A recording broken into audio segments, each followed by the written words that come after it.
Well, hello everyone, we're back with Genshin Impact, the conclusion of the Archon quest. We're gonna see Columbina come back. Yes, yes, we need her.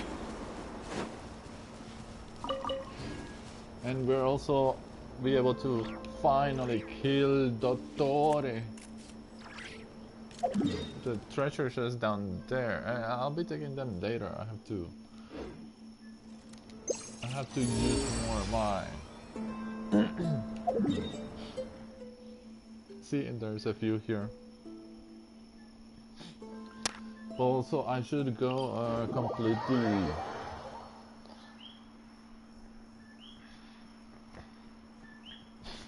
these areas first, because there's gonna be audio.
So there should be audio when finalizing this.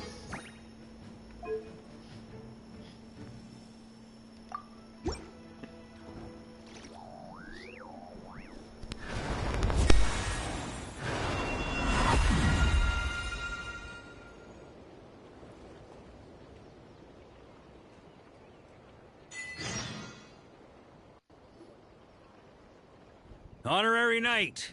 Thanks to you, this post's finally starting to look the part. Now, even if we're attacked while the whole camp's dead drunk, we'll be able to hold out till I sober up. Saw right through me. Did you learn all my tells without even trying, Honorary Knight? More like we've gotten used to your nonsense without even trying. Ha! Still, when I'm not on watch, that's when it's time to crack open a cask. You're always welcome here.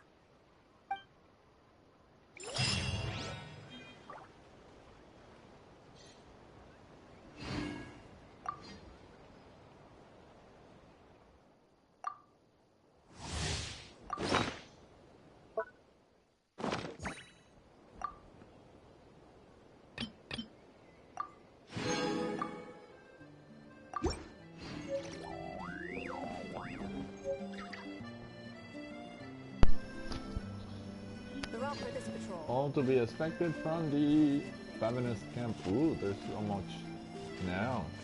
Well, thanks to me, of course. Ooh, there's so many tents.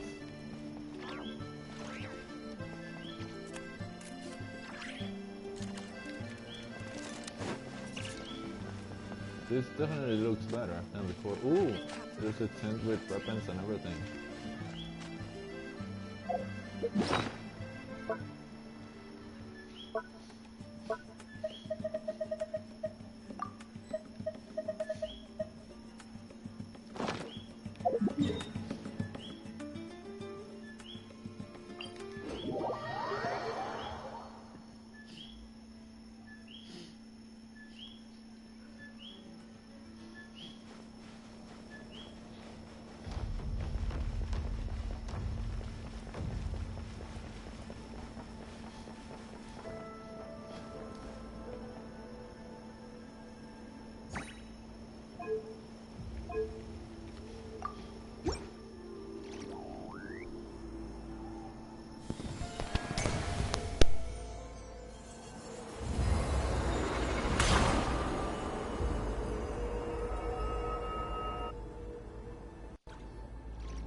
accomplished. Looks like a whole new camp. Yep. Even the fortifications are complete too. Any attackers, be they monsters or otherwise, will have a hard time overcoming our defenses now. The lighthouse has half a month's worth of fuel supplies, so even in the event of some massive wild hunt assault, we should be able to hold out until reinforcements arrive.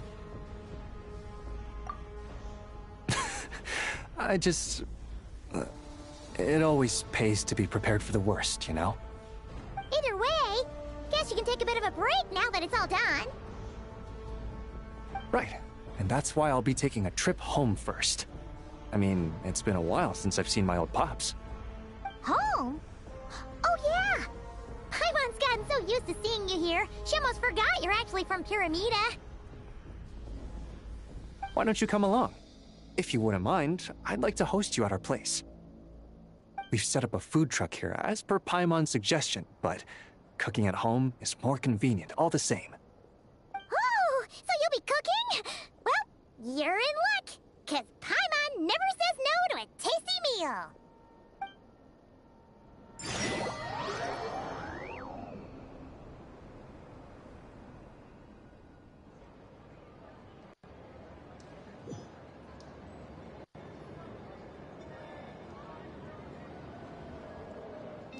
Blackberry crumb cupcakes? Smoked fish steak? Berries and fried meat? And night watch soup? Oh, there's so much here! Almost too much! Even for Paimon. I made this according to the amount we'd usually cook for our troops at dinner, so yeah, it might be a bit much for 3. No worries though, just take your time. I'll need to go see my old pops in a bit, so feel free to stay until evening. Well, I did cook for everyone a lot before taking up my current post. It's just that I haven't had the time recently. The people of Pyramida come from every corner of the world, so there's a wide variety of palates to cater for. In other words, it pays to dabble.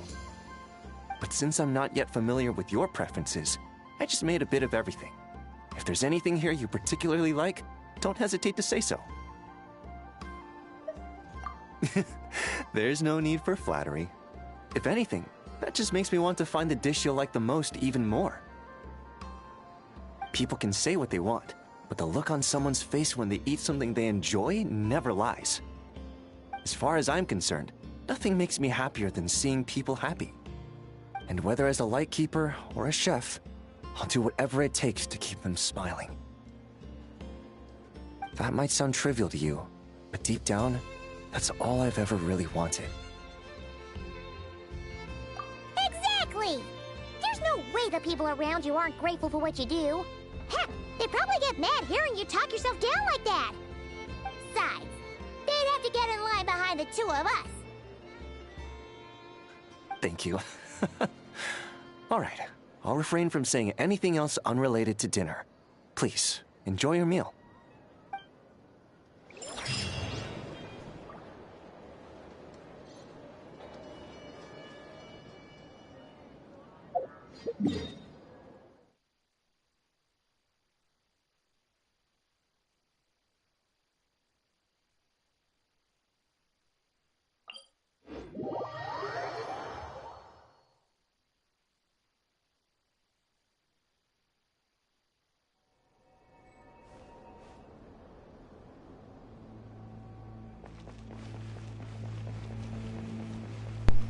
So that was all that was left to do and to hear. We're jumping straight into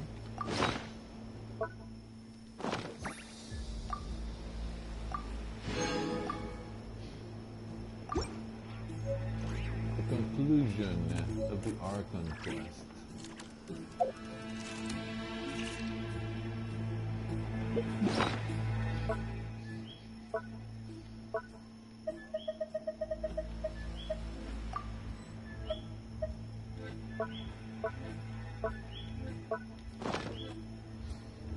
Preparation comes first.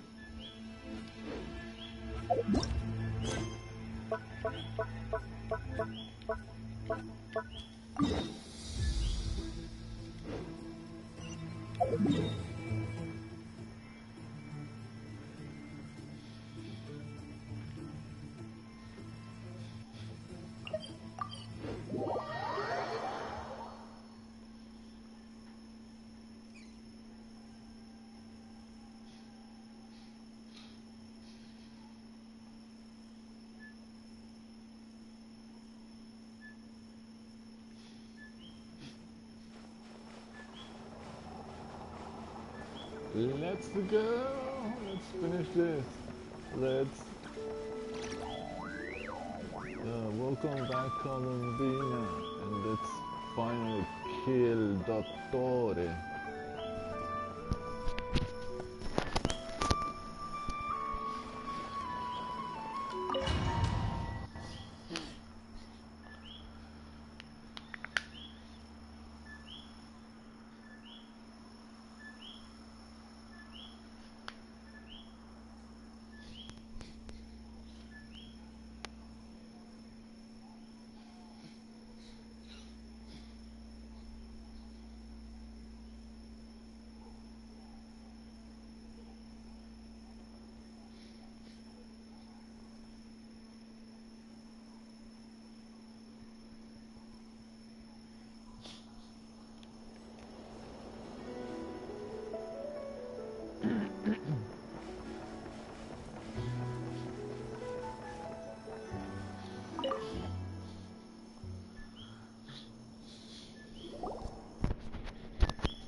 Miss Androne, Traveler.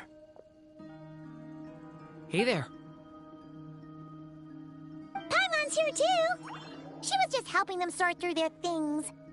How did your chat go? That was fast. The call only just ended. Well, you said it was urgent, so we got here as quickly as we could. Albedo, I have some alchemy questions for you. I see. Looks like my knowledge proved useful after all.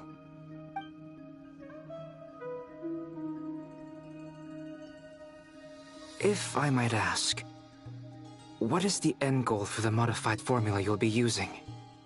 I needed to predict the future of the entire world. But I've run into some teething issues since trying to implement Renee's theory of the 4 orthants. I see. I'll have a look at it. Still, computing power is the real issue here. How do you plan to solve it? About that, it's been sorted. Oh, with the Traveler's help? Actually, you're not wrong. He found the person with the solution. Was it Hat Guy? Yeah, it was him. Wow! Go Hat Guy! Seems like all that time studying at the academia is paying off big time. But where is he? Wasn't he the one who asked Albedo and I to come here? Come with me.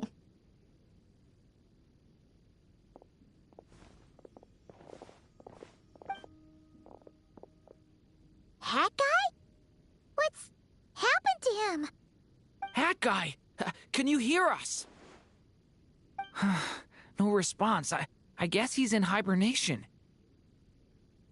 Hat Guy mentioned that he was a puppet. It seems that his functions are currently shut down. I presume this has something to do with the solution to your computing problem. That's right. He and the Traveler came to see me. Wait, what? You have a solution? Would you calm down? Why do you always react so hysterically to everything? Excuse me? How would you know? You shouldn't be so quick to judge complete strangers. It's very bad manners. Oh, please. It doesn't take that long to figure out that you have a temper. Where does a mere student get that kind of confidence? I've actually published more papers than you. Not that status counts for much. Even Paimon's applied for academia admission. Huh? Are you serious? See? This is why I can't be bothered to explain myself. She recognizes no one's skills but her own. Okay, fine. I'll hear you out. So, tell me, how do you propose to solve my computing power problem? This world itself is constantly processing all kinds of information. If it's the world's future you're trying to calculate, you need a processing device that's designed to cope with that volume. Easier said than done. Only Irminsul can handle that kind of... Wait, is that what you're suggesting? But surely we can't just plug my formula directly into the ley lines. You should be able to tell that I'm not human, right? Yeah, I noticed. The technology, though, seems pretty ancient. Very different from Fontaine's. It's a completely different system. Conrian, to be precise. I'm what they would have called a puppet. Puppets need an energy source and processing power. The artisans who built them sought out the materials most suited for that purpose. You? Do you mean... The Traveler and I have talked it over. He's willing to vouch for you. So, I'll allow you to borrow my core for your calculations. It was built using wood from a silver-white tree, which makes it a small part of Irminsul. Conrian technology and Irminsul wood. Who in the world could have built you? Are you sure about this? A puppet without its core will cease functioning completely. And if it's left in that state for too long, it might not recover. You could die if you do this. You do realize that, don't you? I can put two and two together, yes. No need to rub it in. I won't lie to you. This has never been done before. I cannot guarantee your safety. Doesn't matter. I'm prepared for the worst. Did you two actually talk this through? Is he... Are we really considering this? Yes, we discussed it. The bottom line is, he trusts me, and I trust you. Let's give it a shot, shall we? Honestly, I have no clue where this kid even came from. But for whatever reason, he lent me his core to use in my formula. I'm very close to finishing my calculations now, and the core is currently in use. So I'm sorry, but I can only show you a sketch right now. This is what the core looks like. A silver-white branch. It certainly matches the legends told about Irminsul. Is Hat Guy gonna be okay? He's not gonna die, right? Right? In theory, he should be fine. As long as we put his core back in time. Beyond that, all I can say is that I'll try my best to avoid risk and make sure the core doesn't sustain any damage. I think I know why you called us here now. Someone needs to watch over his body and make sure it's protected until the process completes. Correct. He said that the only ones he trusts here are you two, and the Traveler. And the Traveler will have other work to do. He will have our undivided attention. Aw, Hat Guy. On a more positive note, things are progressing steadily on my end. I'll call everyone in for a meeting once the results are out.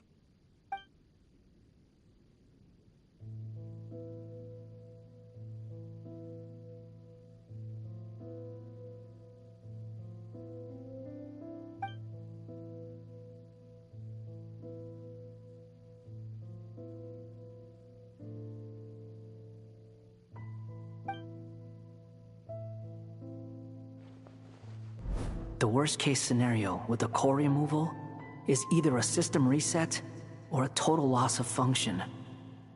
But I'm not afraid. A quiet death should have been my fate long ago.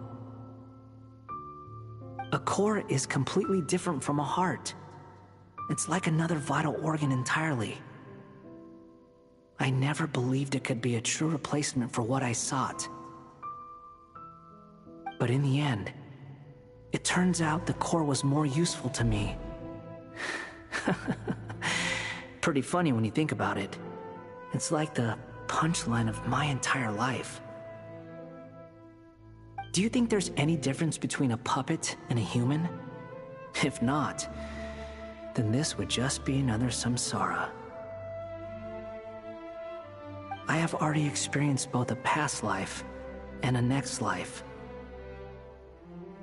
Part of me wonders whether I'm only capable of making this decision because I've become a real human. What's with that expression? Isn't this a good thing?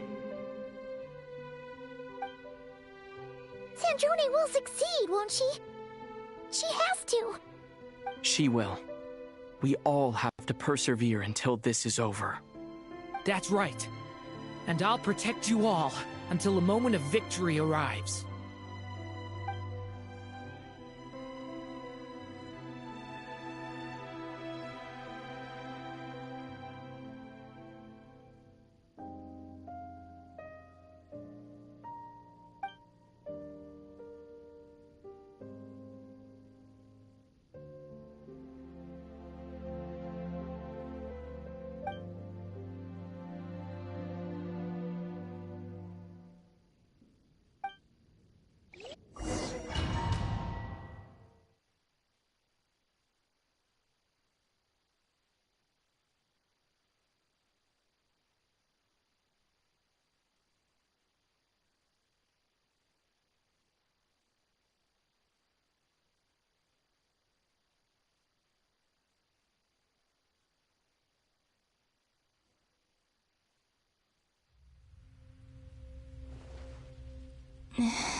Who are you? Call me Sonnet. You have the same power as Canon. Oh my god! Another of the moons, the other moon goddess. Sonnet, is she the red moon?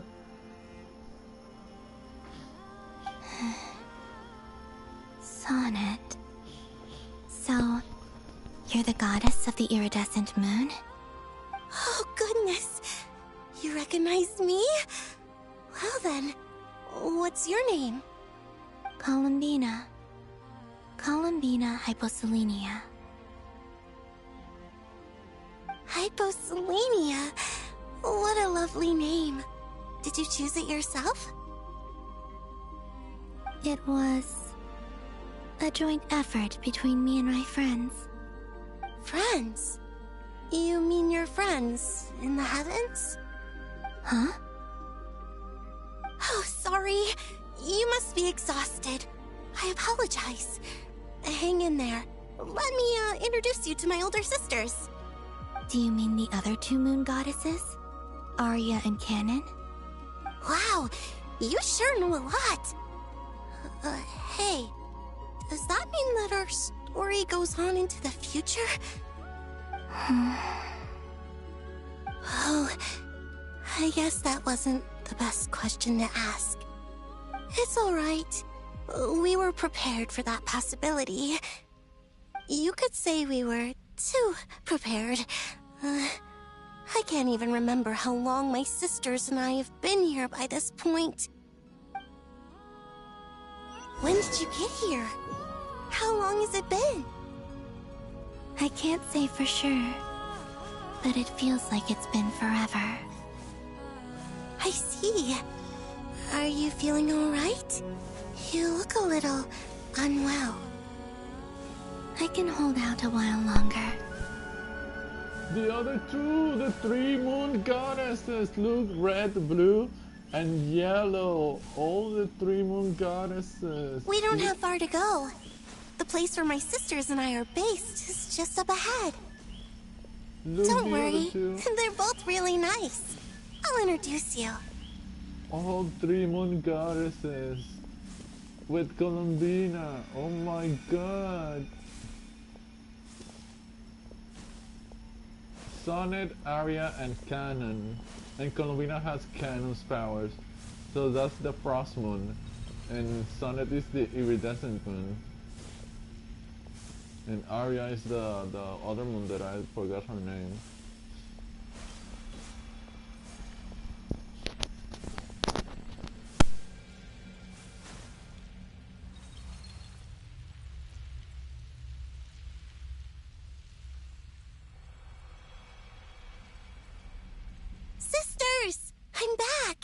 And look who I've brought with me.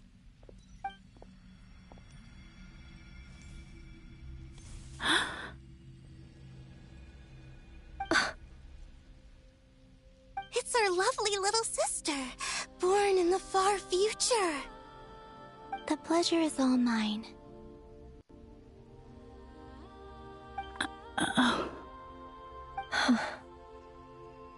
Allow me to introduce you to Columbina Hyposelenia.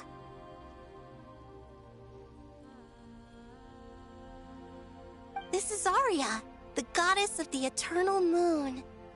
And this is Canon, goddess of the frost moon.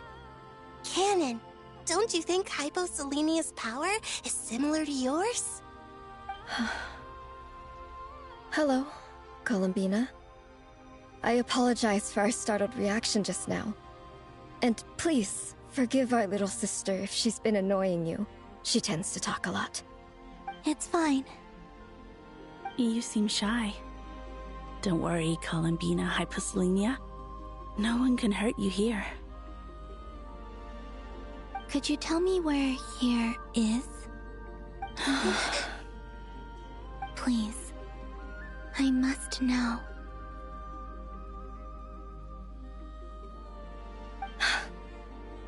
My dear sister, this is where Tevat's original ruler, the Dragon King Nibelung, imprisoned the moon goddesses. What? You're scaring her, Canon. No, I'm fine. Please, continue. Nibelung, our original master, created us in the distant past to maintain Tevat. But he left this world and traveled into the dark universe beyond, to explore worlds vaster still. Day and night, we fulfilled our duty in the heavens, until the day that the first Descender arrived. The great ruler of the firmament. The heavenly principles. Is that what later generations call them? I see. But we did not reject them at first, nor did they seem to harbor ill intent towards this world. We coexisted in peace. They were like a guest in our home. Slowly, however, we came to realize that our guest had a growing desire to change and dominate the world. And you didn't stop it? No. There was an order to the rules they set up that Nibelung never taught us. We wanted to know if this order would bode good or ill for Tevat.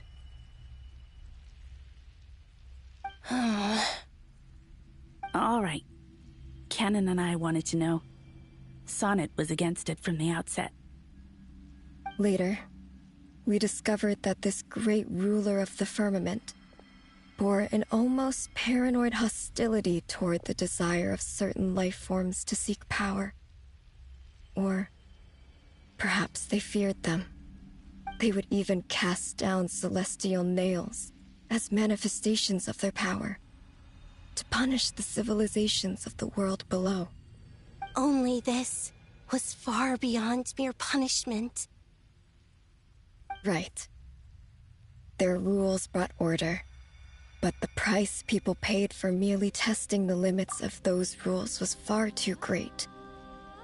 Yes, those are the heavenly principles and the quote-unquote divine nails. That is nothing more than just pillars with light power inside them, who were quote-unquote created to stop the spread of the abyss. So basically, the people obtaining power was the people being corrupted by the abyss. And whenever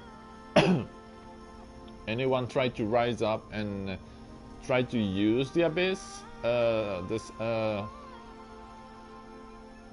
heavenly principles will just drop a divine nail onto them.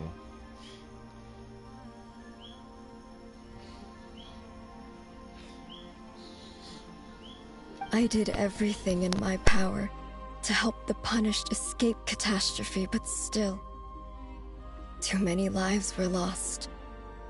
The ancestors of the Frost Moon Scions were some of the ones you helped. But just when we had decided to take countermeasures, the Dragon King, Nibelung, returned. And so began the War of Funerary Flame. So, that's the name the world gave that war in the future.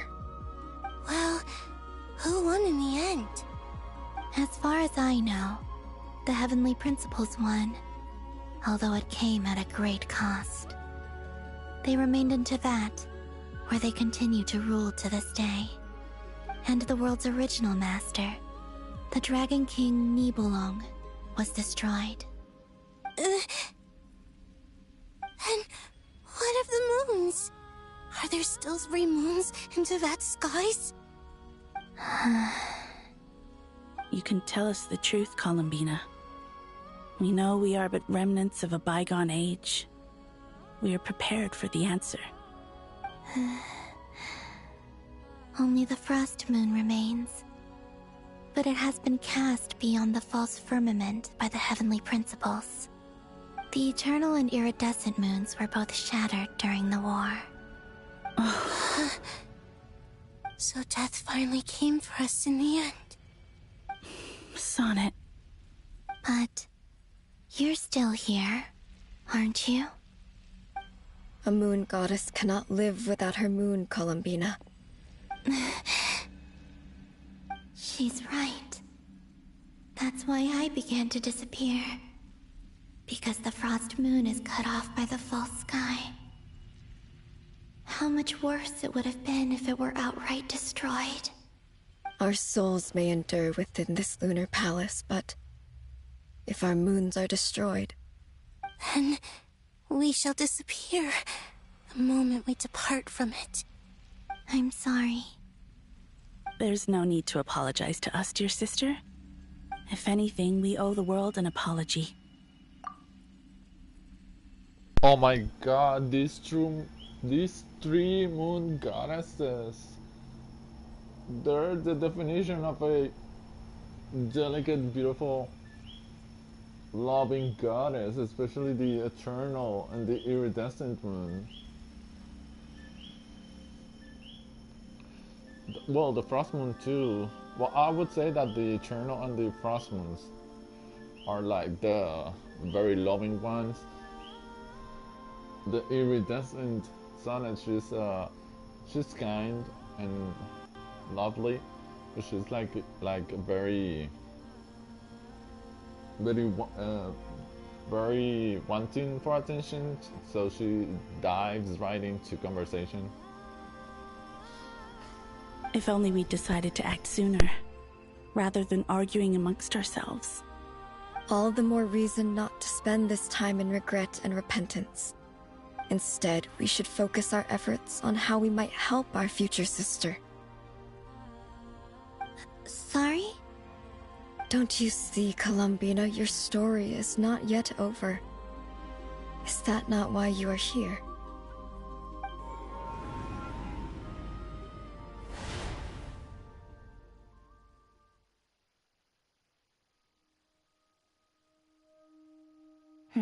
It's done. Initiate numerological array. Continue running primary process. Calculate the world's fate through extrapolation. And identify nodes of potential change. Secondary process, scan for moons. Still 4. The number of moon marrows hasn't changed. Wait, let me think. Is it possible that there's something I've been misunderstanding about the moons all along? Variables. Variables in the world. I know where potential variables within the world come from. So what about the moons? Are there any variables there? Like their life or death, for instance. What if being alive or dead makes no difference to a moon? But that's so strange. Even immortal gods can die. Why would the moons alone be... Wait! Wait! I've got it! I've got it! If alive or dead is considered a variable, we might have had this wrong the whole time. No one ever said that a moon marrow equals a living moon. we just made that assumption ourselves. Initiate secondary process. Scan again. This time filtering out interfering perimeter. Moon marrow. I don't care if they're natural or artificial. Get them out of my search results!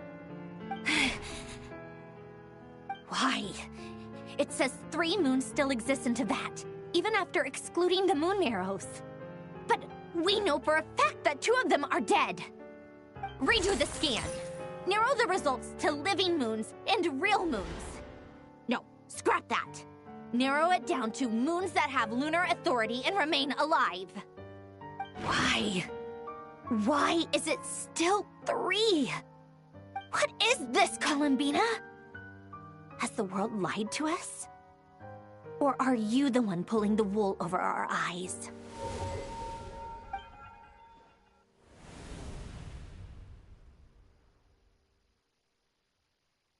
So, you think that the moon's reflection might be where Nibelung imprisoned the 3 moon sisters?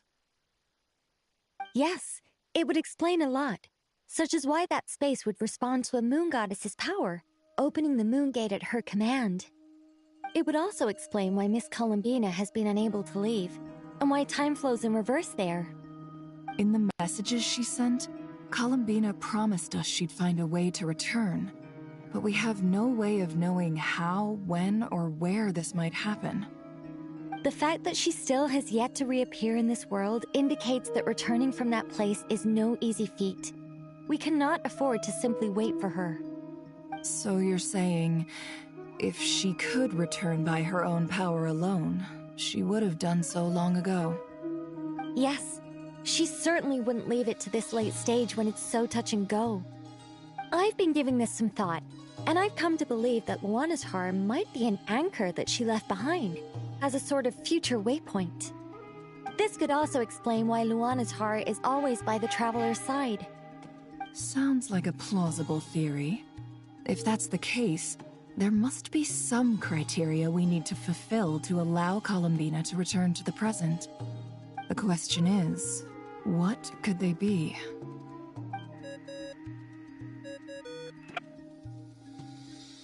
Hello? Listen up! This is extremely important!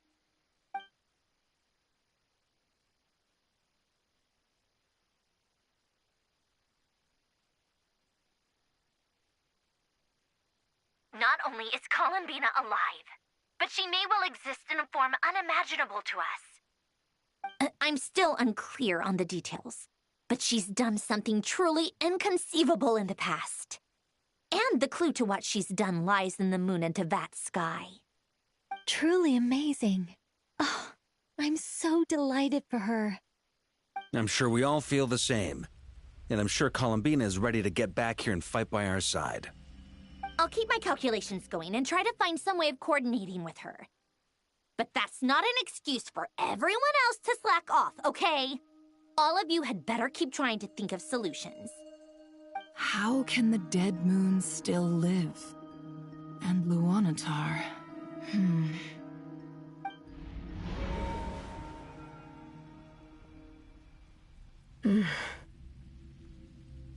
It's hard to believe that's what will happen in the distant future.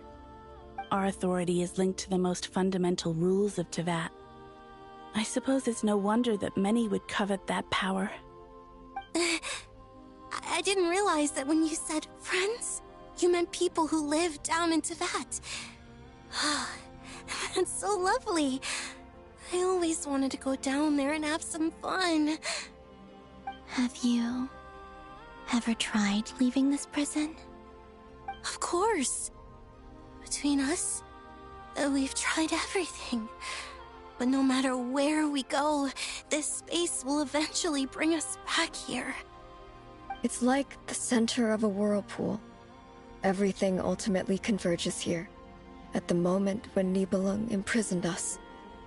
In that case, have you tried using any of those pathways that connect this space to the real world? Sorry? What are those? They're passages through which you can make small-scale changes to reality by using Kuvaki. Or am I the only one who can use those passages? Because part of my soul remains in reality. Kuvaki. What is that? You don't know? It's a unique kind of elemental energy found only in Nodcry, the land from which the moons arose. Oh. Well, it's true that the moons first rose up from the part of Tibet you say is called Nodcry. But there is no difference in the elemental energy between there and anywhere else. What? Could you show us some of this Kuvaki hyposelenia? Maybe if we see it, it'll make more sense. Okay.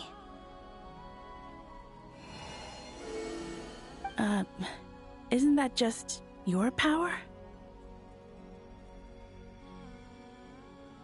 What? But it's everywhere in Nodcry. In the air, in the land. Even the creatures who live there have adapted to its influence. How curious. This Kuvaki certainly did not exist anywhere in the world before we were imprisoned. Let alone influence living creatures. So, how exactly does it affect them anyway? Can they float in the air like us? This is so strange. Why would their reality differ so much from mine? Columbina, you're looking for more than just a way out of here, aren't you? Yes. If I am to help my friends, I will need tri-lunar authority on par with that of our foe. You mean... you'll need our power? This sounds extremely risky. The three moons' powers are not mutually compatible. Concentrating them into one goddess will be a very painful process. And if anything goes wrong, it could tear you to pieces. I know. But I'm willing to take that risk. Even so, let's say we successfully transfer our authority to you. How will you take it outside this prison? Nibelung constructed this realm specifically to prevent us from using our powers to interfere in his war. No moon goddess can leave this place alive. What if I don't leave alive?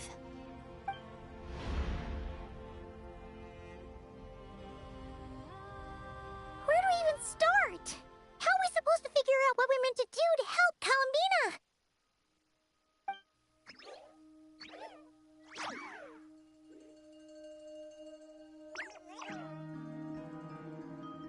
Columbina? What do you need from us? If she really got to the beginning of time in there, how do you think she'd leave us a message?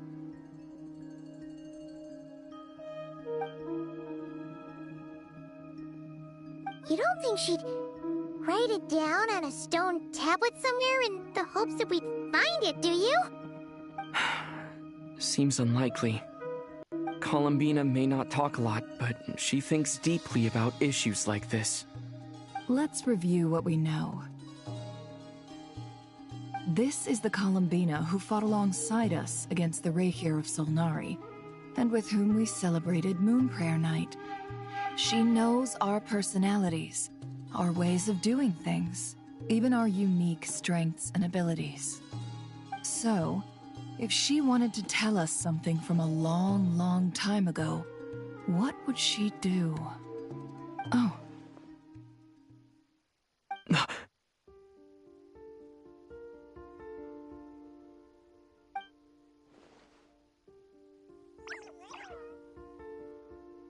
Traveler, you once said that those golden ripples also appeared when Luanatar was born. What if Columbina left Luanatar here, not just as an anchor to the real world, but for some other purpose? If she is part of Columbina, and Columbina knows that I can see past events through her... Oh yeah! Like when you peeked into Rarer's past through his heart! Nefer, wait. If you're right about this, And you can really see past events through Luonlatar. Your eyes, they'll... Oh, I know. Looking at Rerir's past in Conria was already enough of a strain on my eyes. Looking this far back into the past, it'll surely blind me. But it's our only chance. This is the only way. Boss. We spoke about this once, a long time ago. Do you remember what I said, Yehoda? The day I lose my sight, the Curatorium of Secrets will be yours to run. But... What's wrong? I'd be overjoyed if I were you. This day's come a lot earlier than either of us expected. I need to know you'll honor our agreement, Yehoda. Promise me. Yes, Boss Neff. I promise. Are you sure you don't want some time to think this through? What is there to think through? I should have gone blind after our battle with Rerir. Frankly, it's almost criminal that I got away with it for this long. Then at least let me take some precautions on your behalf. And if you really do lose your sight, I'll visit your office every day and make sure you're well looked after. Oh, please, anything but that. I was actually ready to go through with this. Are you trying to scare me into backing out? As if I could ever scare you. I'll assume you're just joking to calm your nerves. All right, enough chit-chat. Let's do this.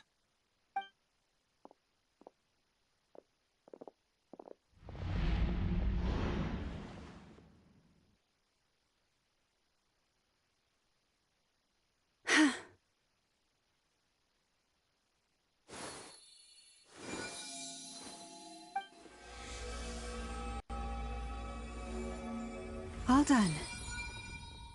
Good. Now give me some space.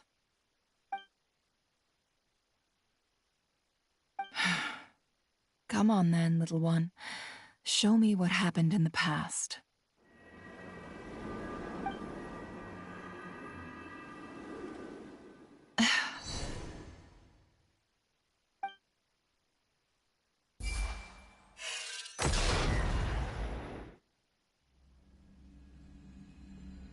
Between the Trilunar Authority, Kuvaki, and the soul-surviving moon, the Frost Moon, I think I might know how to get back. But I will need my sister's help. Time to go talk it over with them.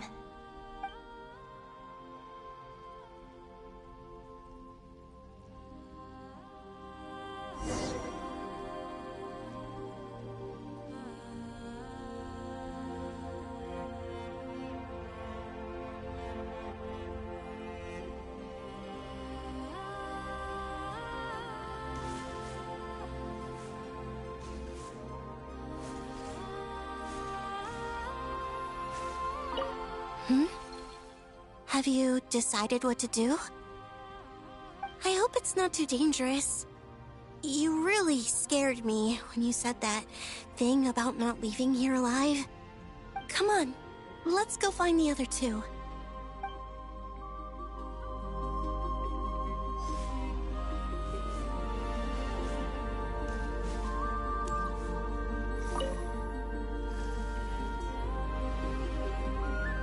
Seems you have reached a decision.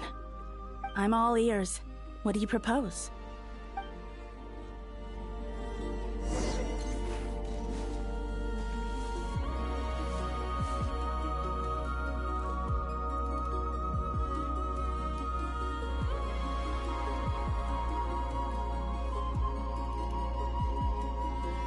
Have you figured it out, Columbina? Tell us, how do you plan to leave this place? I intend to die here, in this moment, and then be reborn in the future with the help of my friends. What? What are you saying? How can the dead be reborn? And how will you inform these future friends of your plans? You can't exactly leave oracles. Nothing can escape this place. Not a single ray of moonlight. And even if you found a way, what if they never find the message you left for them? You'll... No, that won't happen. Come again? They will find my message. I'm sure of it. I'm not following. How exactly will you achieve this? It's quite simple, really. First, I will leave my soul here.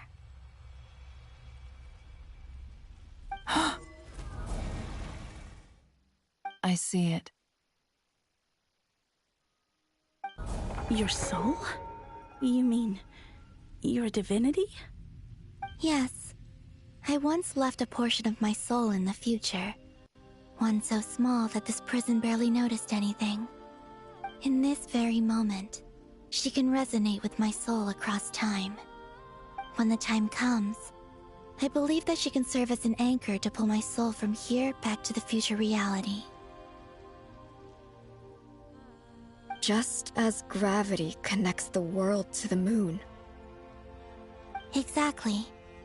In the future, where I came from, the moon has been cast beyond the false sky, but I can still feel that it is there. In a similar way, I can feel a connection to the soul fragment I left behind even now. My friends can use it to detect my presence.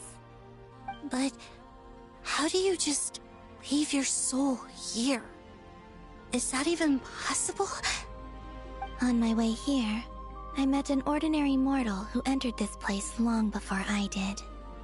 Her body is long gone, but her soul remains. And before that, I encountered an old enemy whose entire soul survives here intact, while the power that once corrupted his body has faded away. So, perhaps this space is specifically designed to imprison divinity and authority, but not the physical body. Still, even if your body can escape, would it not just be a lifeless husk without the soul inside? Wait, is that what you meant when you said you wouldn't leave alive? Yes. I shall turn my body into moonlight and pour it over Nodcry. That power shall protect the land and quietly blend into it, awaiting my soul's return in the future. However, I cannot do this on my strength alone. I would need your help to do this, so I'm humbly asking for your assistance. Oh, dear sister, you need not be so formal. As I said before, we are but remnants of a bygone age. You, on the other hand, were born alone in that distant future, and you have walked a long and lonesome road since then.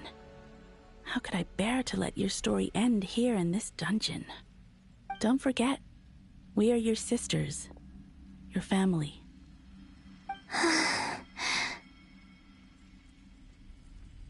Arya's right. Actually, I've always wanted a little sister. Can you imagine how it's been for me? Getting nagged by two older sisters all the time.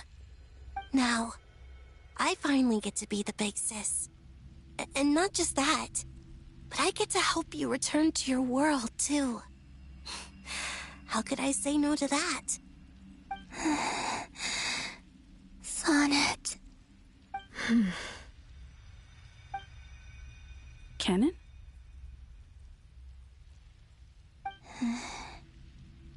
I'm sorry. I know this is a bold request. The Frost Moon is rightfully yours, and it remains intact. Oh, no, please, don't misunderstand me, Columbina. I was just thinking back on the years that the three of us once spent together. You cannot imagine how happy I am to hear of the future world you describe. The Frost Moon Scions, your lovely, kindly friends. For the three of us, whose purpose in life was to maintain the peace in Tibet, it is a great relief to know that the people of this world live in such an abundant future. If your plan can save them, and save Not Cry, I will gladly give you all that I can. Besides, the three of us have been together since the day we were born. I could never abandon them to live on alone without them. Canon. Still, I do have one question I would like to ask you before we proceed. Certainly. What is it? Why do you cover your eyes?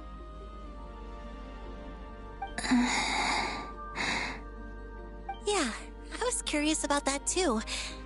But it seemed personal, so I didn't want to intrude.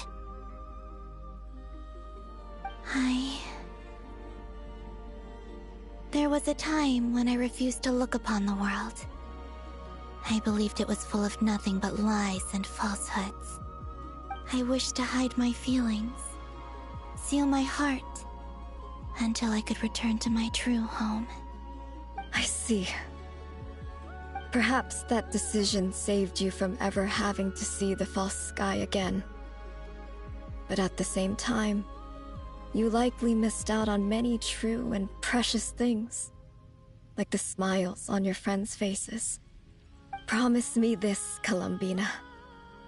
When you return to the future, open your eyes, take a look at the world around you, and see your friends. Wow, holy fucking shit. I just can't get enough of this. Those three moon goddesses, they're so beautiful. All three side by side. Look, the iridescent moon, the frost moon, the eternal moon. One's looking to the left, the other one's to the right, one is looking up. They're so fucking amazing. I love these three moon goddesses. Ganon, Arya, and Sonnet. I'm never going to forget their names. Arya being my favorite. Canon's not so bad. And Sonnet is the childish one. And now Columbina, the heir to the frost moon. I'm sure that you know this already, given that you long to return. But that is your true home. Give me your hand, Columbina. Arya, Sonnet, you too. Okay. All right.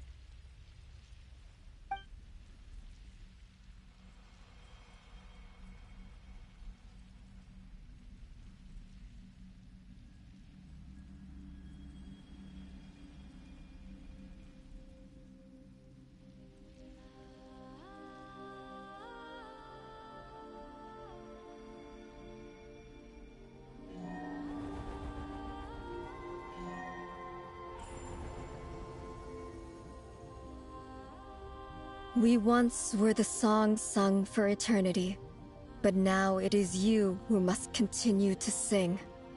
We once were the tides in the great river of time, but now we subside, and you arise. We were the messengers of madness and inspiration, but now the lies have faded, and your truth must endure. We are souls awaiting the sun. You must return to be with those who smile when they see your face. Wait, I just realized something. Three moon goddesses, I think they're made in inspiration to the triple goddess, the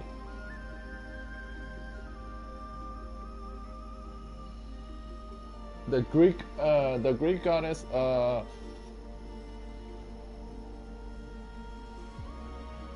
Hecate, the triple goddess, the maiden, the mother, and the crone. The oldest is the crone, the mother is the middle, and the maiden is the youngest one.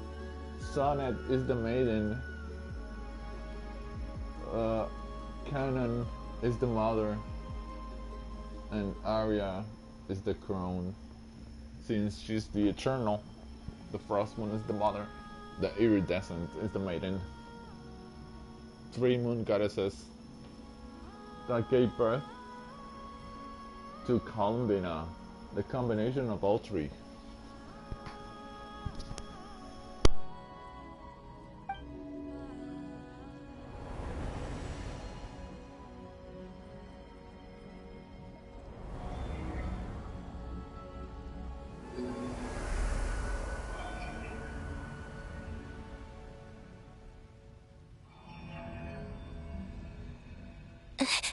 Is it done?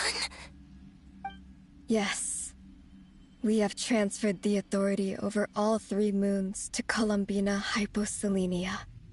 From this moment on, she is the Tri-Lune Goddess, the one and only moon goddess of this world.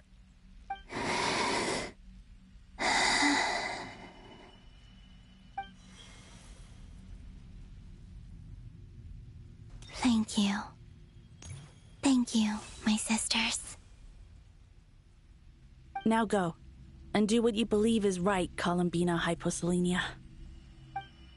Be aware that we cannot grant you the power of the 3 moons beyond these prison walls. The conflict that arose over their remains following our disappearance will still take place. I understand. Sisters, oh, my body. It feels... Now that we have given up our power and authority, our bodies are merely mortal shells. This prison is dissolving them as we speak. It's okay, Sonnet. The end must come for every god, just as it does for every human. That's all this is. The final destination of our lives. Canon and I will be by your side the whole way. We have one final request, Columbina. Could you use the 3 moons' power to send us back into the real world? Now that we have lost our powers, I doubt this space will seek to hold us further. It's just... we would like to spend our final moments together in the only place we ever called home. Of course. Gladly.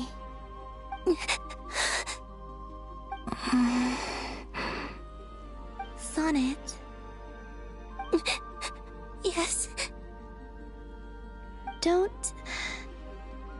I wish I could tell her not to give in to the abyss. Not to be afraid. But is this really what I should say at this moment? Don't forget. I'm so glad to have a big sister like you.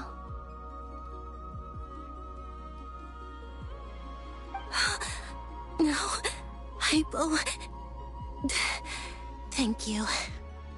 I'm okay. I'm not afraid. As long as my sisters are with me, I won't be afraid.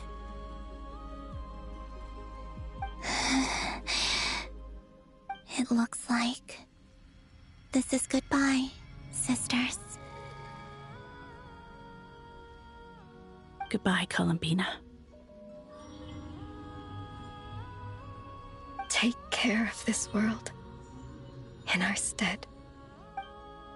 I will.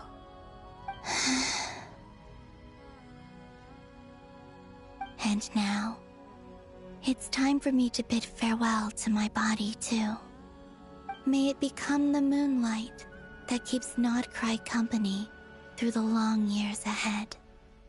So this is why Nodcry was not always home to Kuvaki. It only appeared after I poured my body out upon this land, and only this land. Kuvaki responds to me because it is me, my body, answering the call of my soul. And the golden energy I've encountered on my way here was, in fact, that very soul, which I am about to leave here to guide me.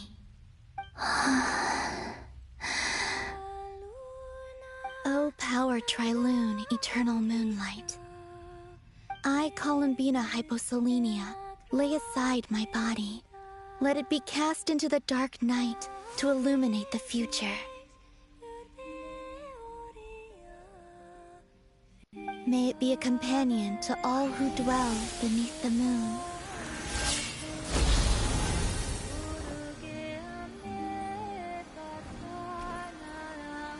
Until the time comes for me to return home.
Wow, so that's the lore of Notcry. That's how Notcry exists. How the energy called Kuvaki exists. And the Kuvaki spirits, they're all Columbina. The Kuvaki is Columbina, the soul of Columbina.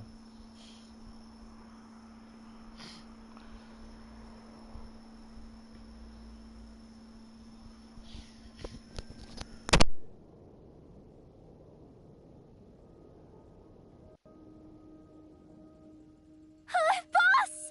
That was crazy! Were we even allowed to see that? Is anyone? Oh, can you still see? How many fingers am I holding up? I see 2 fingers, and a look of sheer terror on your face. Truly astounding, Miss Nefer. Your eyes have glimpsed the very ends of the world, and yet they remain as sharp as ever. Or is the credit for this miracle due to Miss Lauma? It seems that even time itself is no match for your medical skills. Surely you jest, Mr. Flint. I suspect we have Columbina to thank. She must have realized the immense toll that the ritual would take and purposely set aside some of her power in the past to protect Nefer's eyes when this moment arrived. There is always a great price to pay for witnessing the truth, but it seems that this time, Columbina has shouldered that burden on our behalf. She chose the perfect method of getting a message to us. Though her eyes were always shut, she was clearly so perceptive. She knows us well. She knew exactly how we would think and what we would try. Despite being separated by time and space, we're seeing the same possibilities and seizing the same opportunities. We still don't even know if she's okay right now. But as long as there's a chance we can do something, we'll fight to make it happen. We'll get you back somehow, Columbina.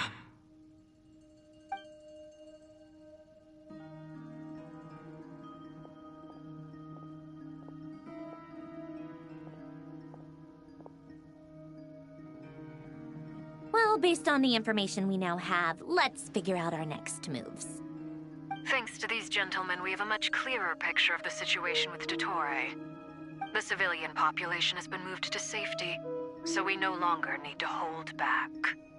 Miss Androne, how are the calculations going? So far, so good. I'll keep seeing how far I can push the system, though. Can't have Hatman being powered down for nothing. There's still a long road ahead. Where should we begin?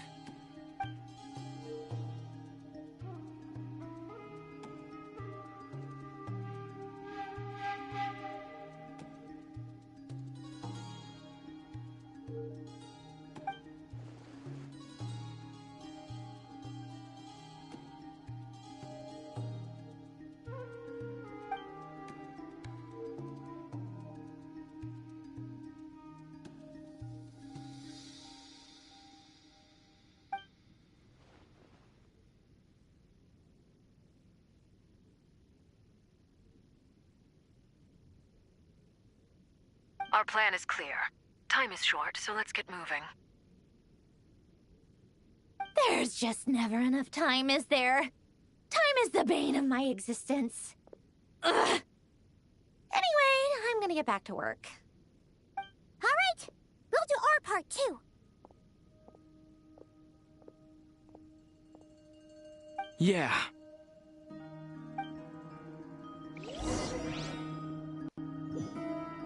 The Traveler really never had so many voice lines before. Apparently they're giving him so much to say this time. Albedo's theory says that elemental energy can dilute the Light Realm's power. But I'm no expert in building elemental defenses. Sounds like something out of the Advanced Elemental Theory section of the library. Whew.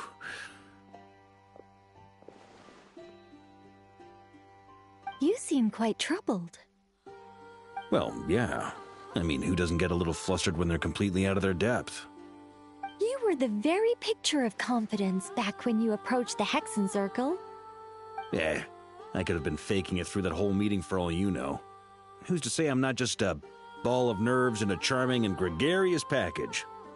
Oh gosh, really? I'm so sorry, I had no idea. Well, you're all the braver for it. Still, I was much more in my comfort zone than I am here. At least in Mondstadt, you can cry for help from a cliff top and actually stand a chance of summoning Barbados himself. Things have never looked bleaker than they do now. If we don't pull this off, Tevat's doomed, isn't it? Oh, you think so? Actually, yes. Yes, it probably is. It's a shame. Don't put too much pressure on yourself. Tevat has faced annihilation many times in the past, but it also gave us you, didn't it? Hey, don't give me that. It's not like I'm anyone special. I disagree. Every human born in this world is special. We angels have always believed that. In that case, this humble human being has a big favor to ask of you.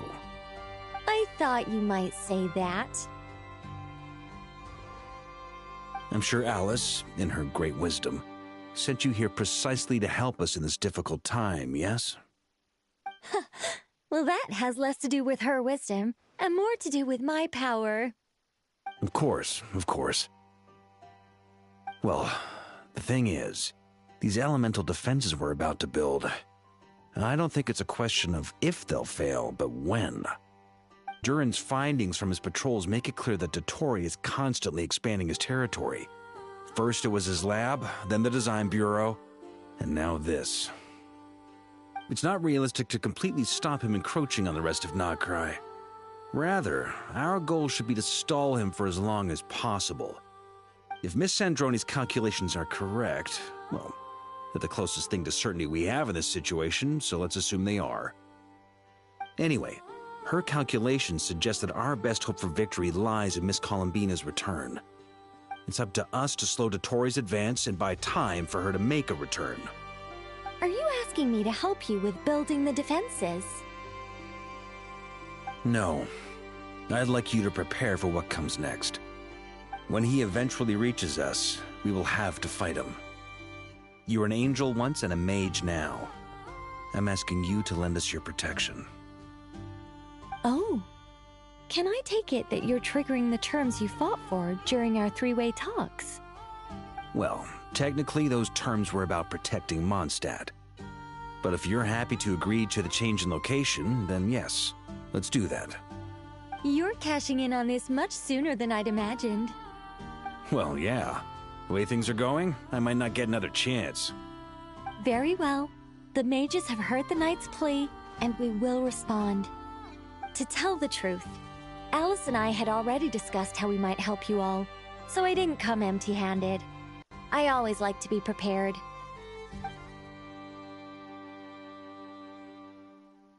This is... wow. Yeah. This is great. Seriously, thank you. It's been many long years since I had a chance to dazzle humanity with a little divine intervention. To humbly serve as a reliable and responsible guide. Anyway, Knight of Boreas, please accept this gift in recognition of your great virtue. Go now. May the angel's blessing deliver you safely to your destination.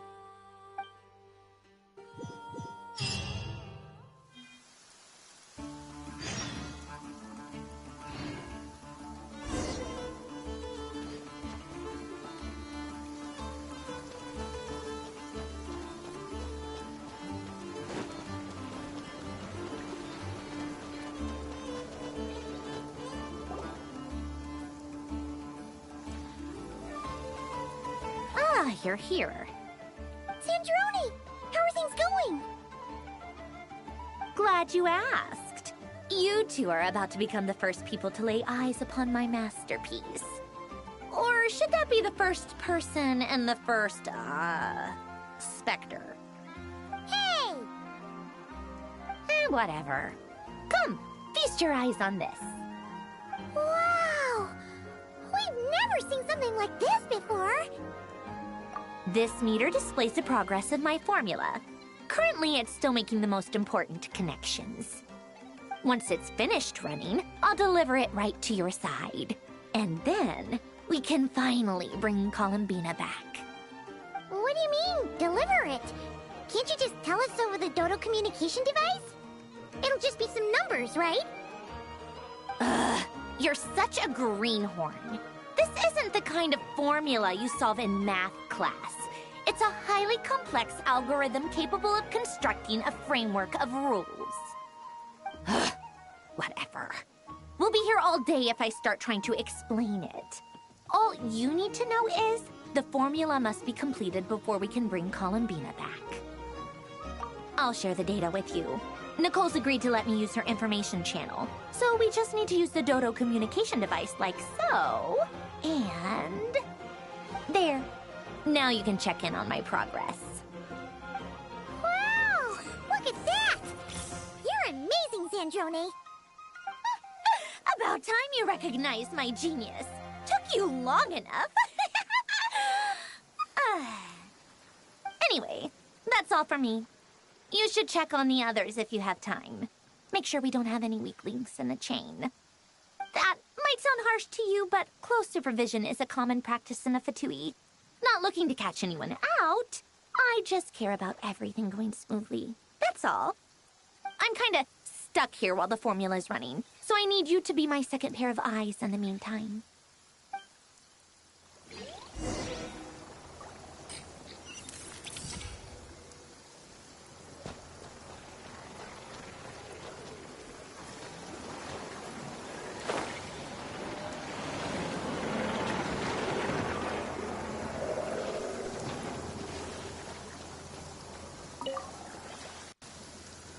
Traveler, Paimon, a pleasure to see you both. Flans! How's everything coming along? Fairly well, if I do say so myself. Personally, I am ready to confront Dottore head-on. Ooh, you sound much more serious than usual. To be honest, I am not usually fond of exercising my full strength. For one thing, it's hardly conducive to maintaining a low profile. Besides, I believe one should have the right to choose when to show their hand. I am conserving my strength until the moment of battle is upon us.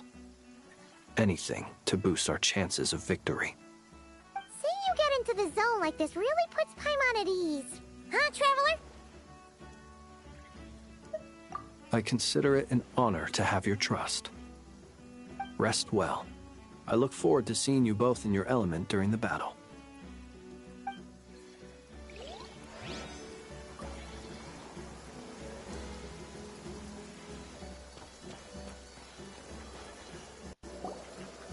Thankfully, Miss Nicole has come to our aid.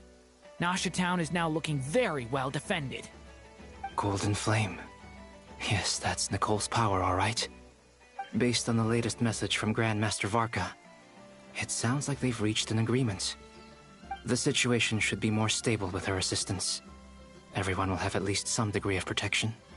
Albedo! Durin! Hello there, you two. Are you well rested? That's good to hear. As per the plan, Albedo and I will be in charge of Nasha Town. As Dottoro's energy field expands, it's creeping ever closer in that direction. But we will do our best to hold our position. We fought side by side many times before, and always with great success. I believe this time will be no different. So don't worry about us. Focus on fighting Dottore.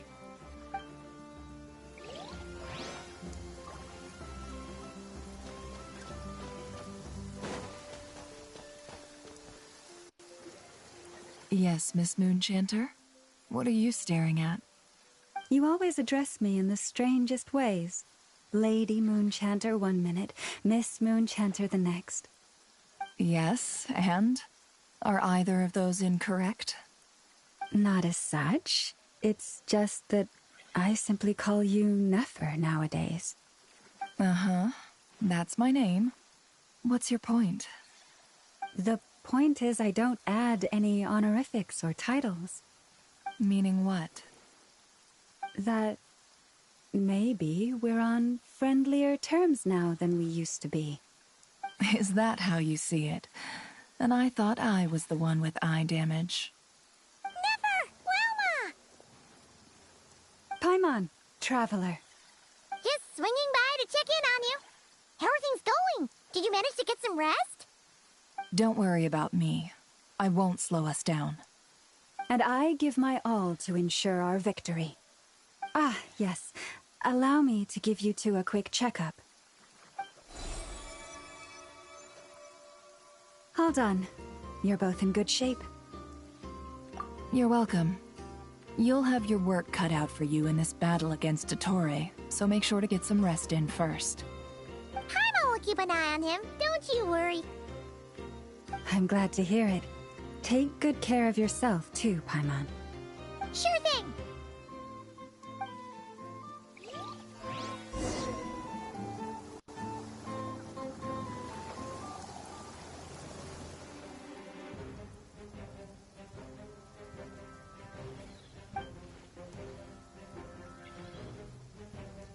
Here they come. That's quite a horde. As we expected. Get ready, everyone! Take your positions, and prepare to engage. Let's begin. I'm at the ready.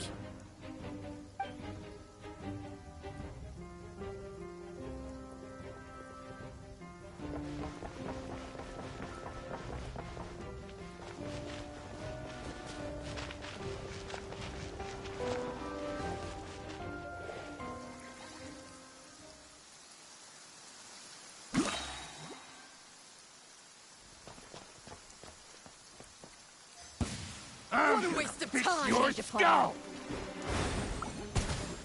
Time for the big one! Beware the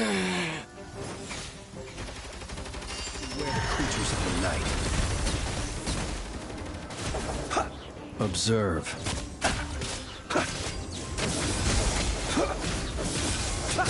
Didn't take too long. Another one? 5. Be silent. The night cometh. You're very strong.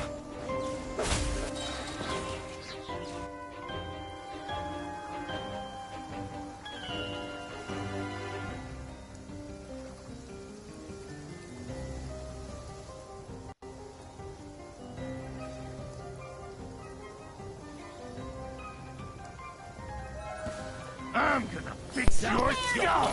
You poor lost lamb. It all adds up. These creatures cannot stand against us. Oh, fighting talk. Just don't let your guard down. That goes without saying. I'm hardly the risk taker in this group. Excuse me? Receive my blessing. Can't hide the truth.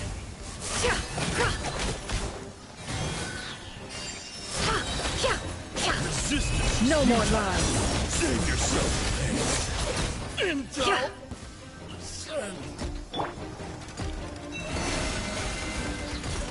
With one heart, we pray. The mystery unravels. It all adds up.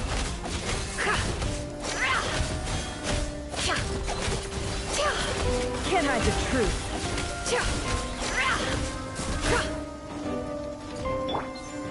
Branch into song.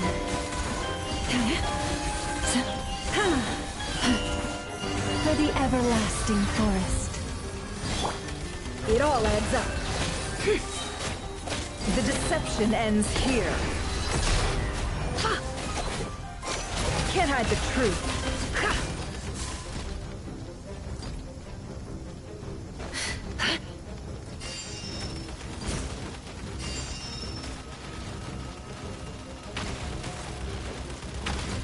It all adds up.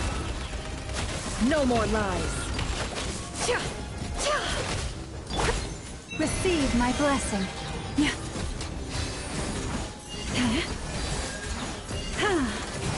By the frost moon of old. Can't hide the truth. Seek within.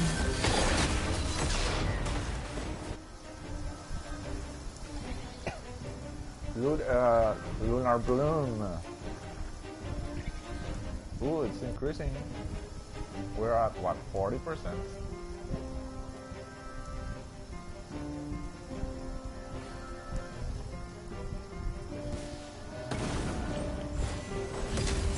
Witness my great undertaking. A turning point in fate. Watch out! That was easier than I thought. Naturally. What do you mean? Is it because as created beings go, we're of a higher level than them? 50%.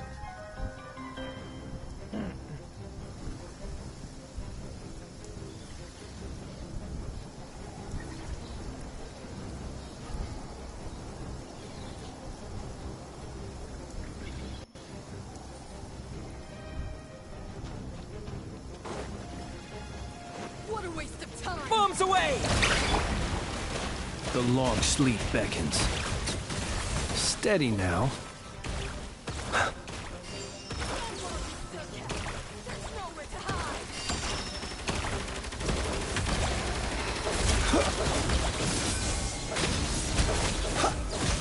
People have always used fire to drive away wild beasts. Wouldn't a lantern work just as well? You read my mind, my dear friend. I was just about to say that. All right then, dear friend. Bring the light!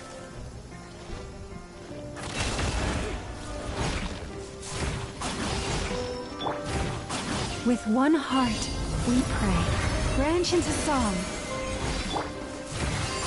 It all adds up.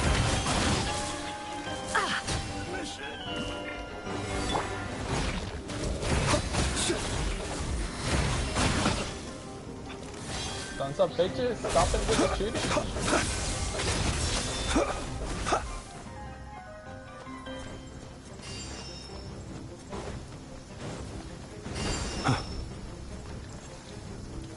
Close your eyes. Beware the creatures of the night. Lush as the moonlight.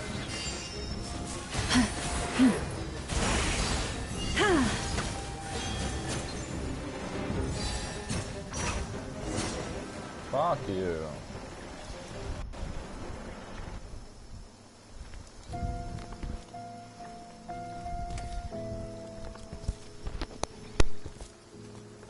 You're looking well. I trust you've had a good couple of days. Dottore. It's actually a good thing, in my view. If the subjects of my experiment were to die prematurely, it would throw quite a wrench in the works. And so, I must thank you all for your resilience. We are no longer on the same level, but you are nonetheless worthy of my respect. A creator god should be merciful and gracious after all. You're not a god. And in any You're not a case, creator. it is only right that before I end your lives, the world is informed of the arrival of their new god. You're not a god.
The experiment begins.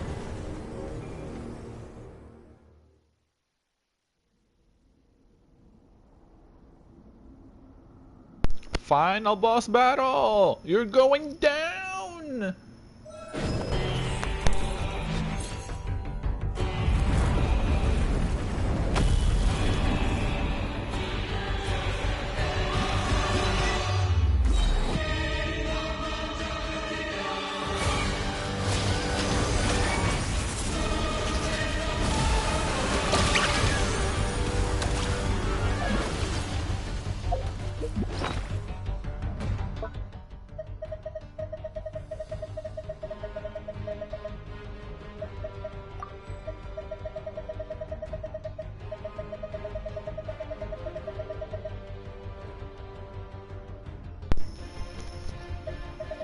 Final battle, you're going down. I better get boost. Let's get some attack, and I need some defense.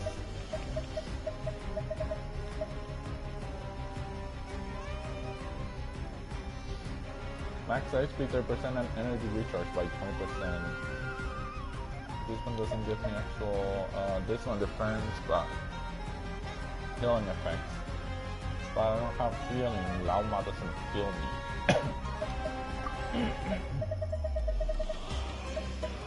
And resistance to lightning.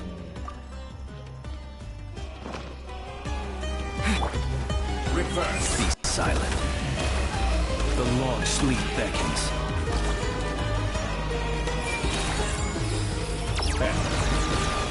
Close your eyes. To dust. Leave this place. For the everlasting forest. Can't hide the truth. The mystery unravels. That's more like it. Some results of that. Bombs away!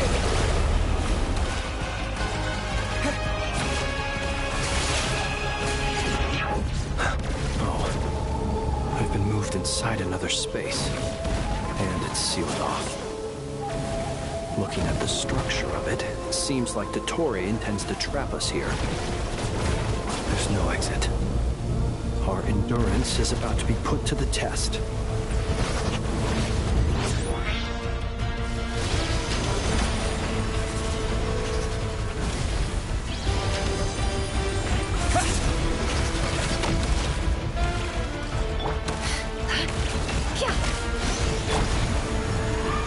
Branches a song.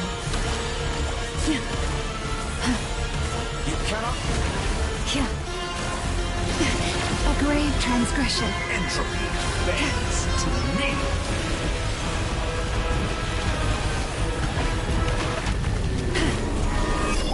It all adds up.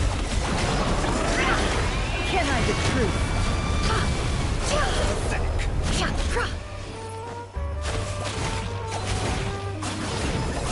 No more lies. With the marrow of the 3 points in my hand, behold the false moon's fall!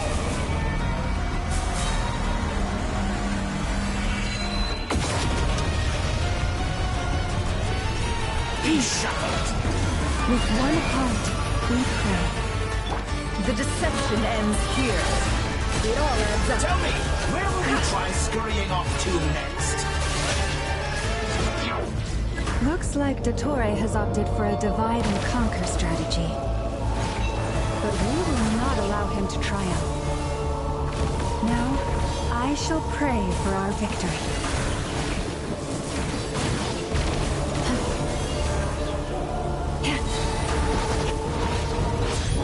Entropy bends to me!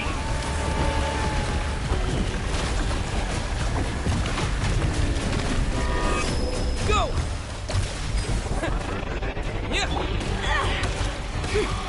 Did you honestly think that would hit me? It all adds up.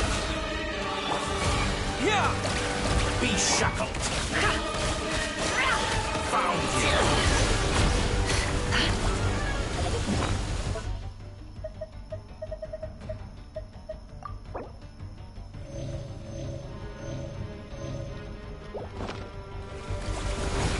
No more lies.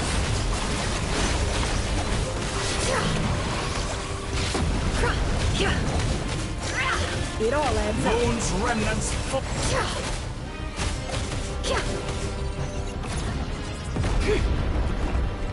pathetic.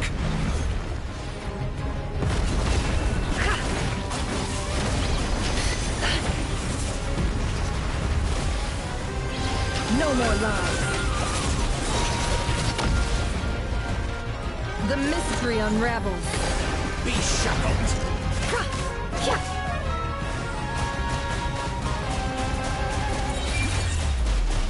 Be annihilated. Go. That which cannot stand against me. How unfortunate. What's this supposed to be? A knockoff version of the space Columbine got trapped in? There really is no way out. We'll see about that, Dottore.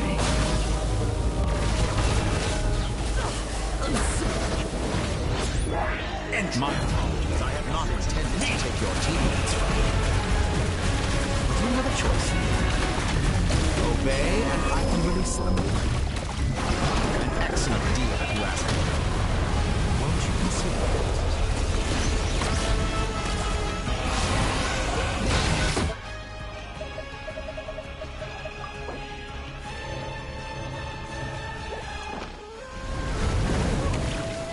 Pathetic!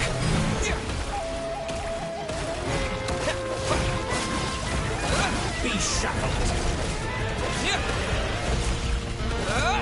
Water jet! Wipe out! Water jet!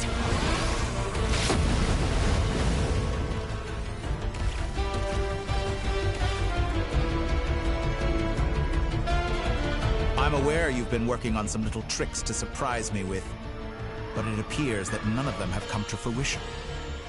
My guess would be that you're trying to bring Columbina back. But then, where is Sandrone? Or are you trying to buy time for her? I always found their friendship to be a curious phenomenon. Two highly incongruent personalities, and yet they share a deep connection. Speaking of Columbina, I once saw her as like a younger sister. We got along quite amicably while she was with the Fatui. But then one day she suddenly decided she would refuse to take part in any further experiments. To this day, I truly don't understand what I could have done to upset her so much. It's such a pity. I could have had a sister, a family. But alas, she grew to dislike me. You're not fit to be family to her. That I can't deny. Gee, I wonder why she dislikes you, So bitch. many people, all obsessed with playing out the same tired old dramas. This world is rotten to the core. No, And dude, then you're the there's one who's you. rotten to the core. You had every opportunity to reach the right conclusion. The thought of killing you off like this? The right conclusion is not the one you think of, But asshole. I maintain that I approached you in good faith, so I will offer you another chance. Will you work with me? You have until I count to 10 to make your choice. 1, 2, 3. Not in a million years. Huh?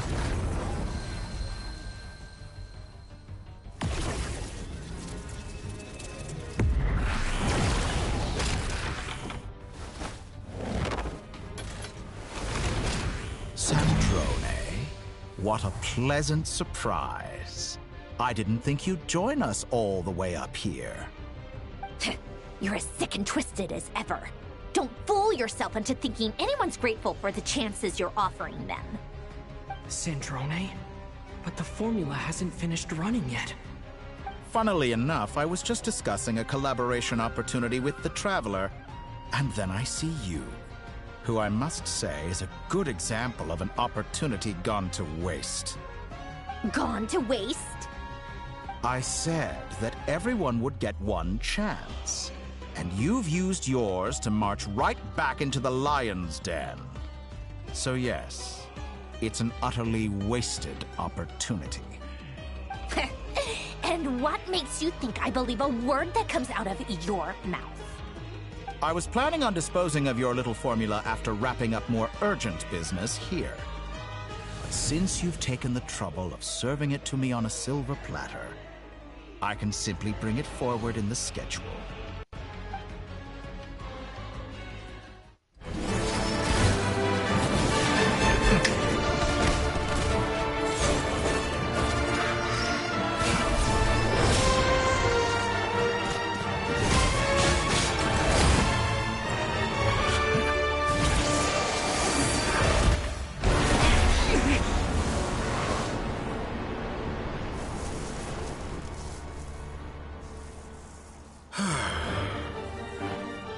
Is this your life's work?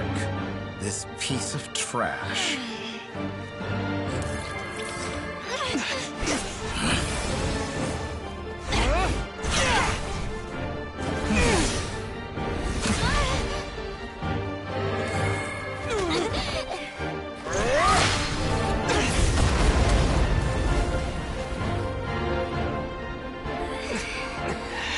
Your formula runs too slowly, Sandrone. You put your hope for success on others instead of fighting dirty. That is why you have failed. Now, whom should I slay first? Any volunteers? No one? How nice of you to leave the decision to me.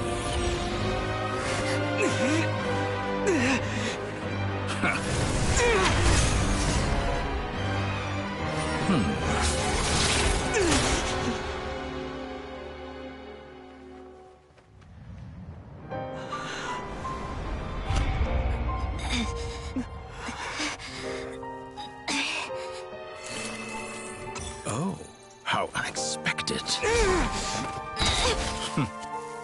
Sandrone, any last words for me, comrade?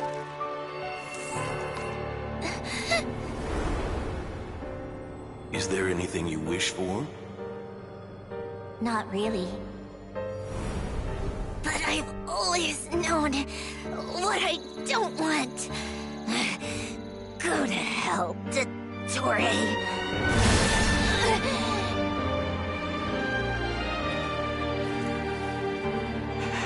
No!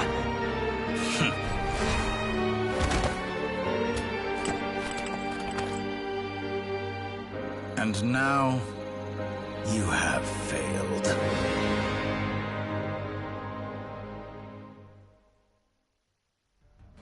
Sandrone! Now you see how fragile mechanical contraptions are. Just a gentle tap, and they fall to pieces. However keen of an inventor Sandrone may have been, her death spells the end of the formula that was running inside her body. Of course, I have to commend her for making it this far. As her colleague, I have to admire her stubborn tenacity. Now, it is time for you to take your place by my side. My count was interrupted, but the second chance I extended to you still stands. Once again, you are welcome to join me. By now, I'm sure you have gained a greater appreciation for the power and authority I wield. What is stopping you from embracing a new world of endless possibilities? Not in the mood to talk? As you wish. You seem less talkative than usual today. I'll change the topic to something more apropos. Sandrone was always like this, never trusting anyone, always so reluctant to share her research with them. Objectively speaking, she had her strengths. It is remarkable how she extracted and even optimized the world formula from so much data. But her inability to trust was her undoing. Had she allowed someone else to monitor or run the formula for her, you might still have a chance at victory even now. But regrettably, she was a stubborn fool. As much as it pains me, she had to go. Dottore, maybe this is news to you, but people can change. Columbina surprised you when she escaped. And I think Sandrone would surprise you too. Change? You can twist the truth however you want, but I see it clear as day. You're the one who can't trust other people. Is that how you see me?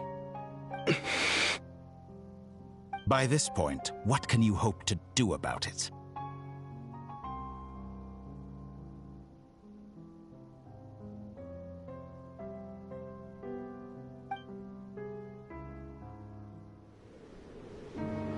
It is pointless to fight on. You've already lost. Wrong. You can't win this, Dottore.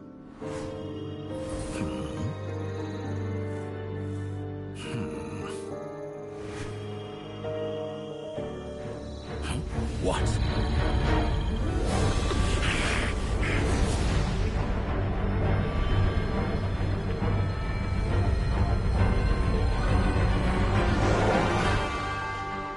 My formula can get us 90% of the way. It will connect you to Columbina. Then, I will bring the formula's output to the Traveler's side.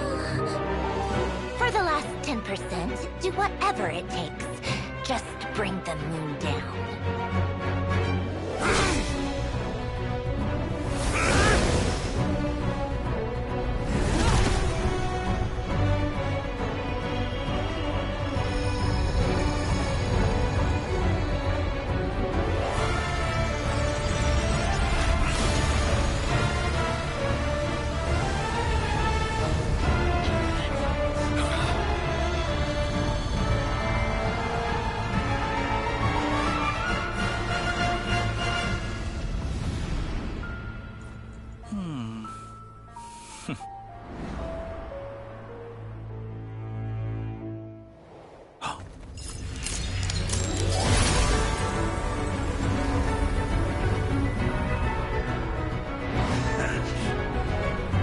The moon will never be yours!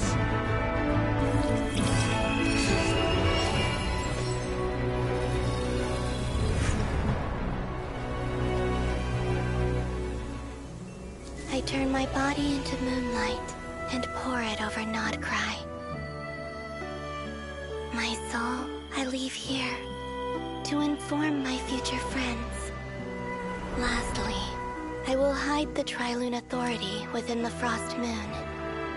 And when my body, soul, and authority are reunited, finally... Columbina!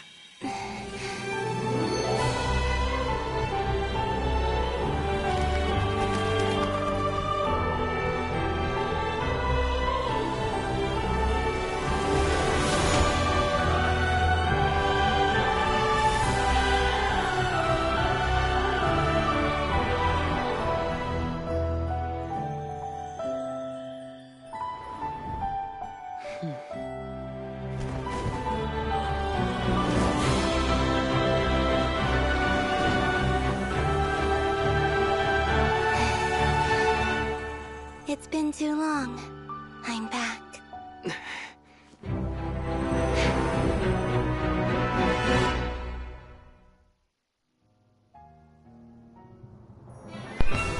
Columbina! She's back! Stay What a focused on the glorious battle, Traveler. return! What a touching reunion. Though I personally find myself repulsed by the sight of weaklings huddled together for warmth. Now, if you're quite finished patting yourselves on the back, show me how long you can struggle before you drown. Watch out, Columbina! He can manipulate space itself! I know. Wait for the right moment. We'll strike together. Moon's remnants fall.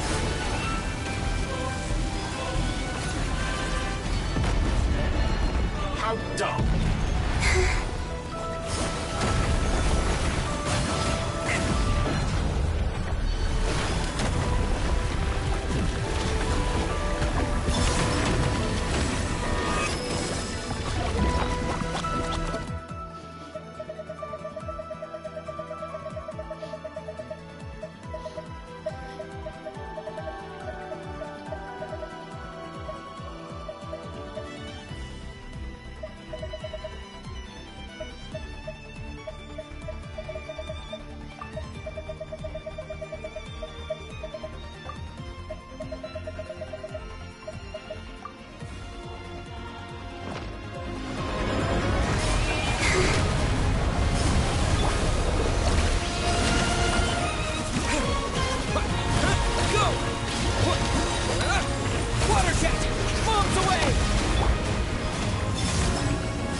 Like an ant in my palm.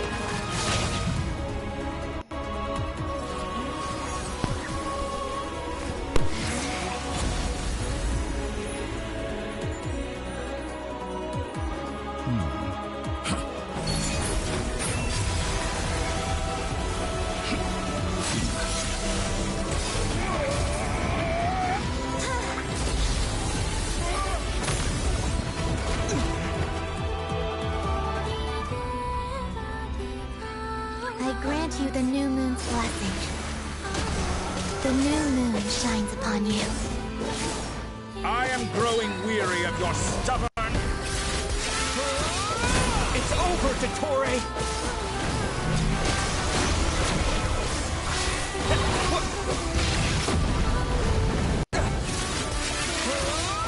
Time to pay for your hate!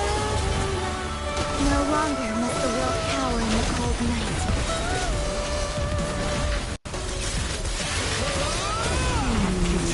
Let the moonlight dispel the darkness. Decaying world!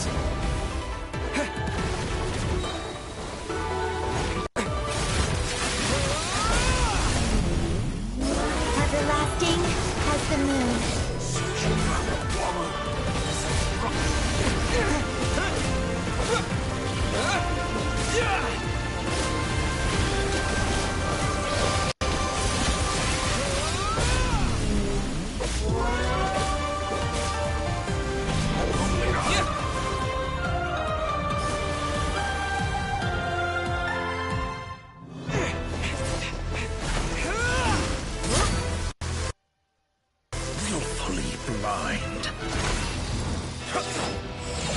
can you be so satisfied with your fate?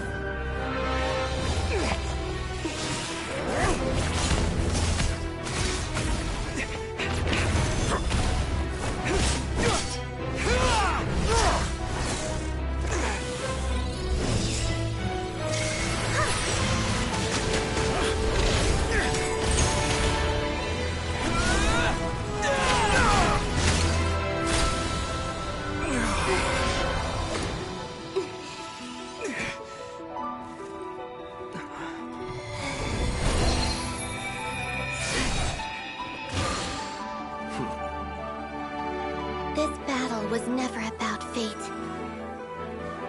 It's about friends, family, and the home you stole from them.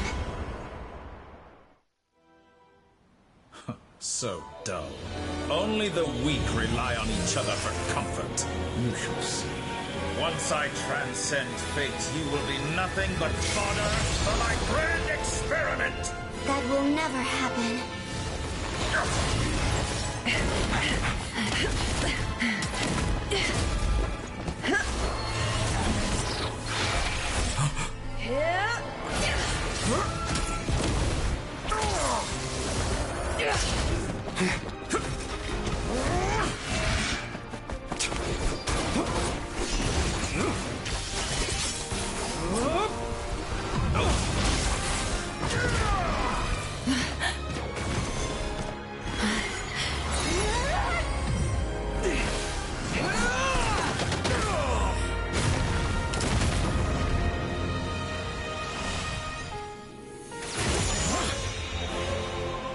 Today, the moon lights up this world once more.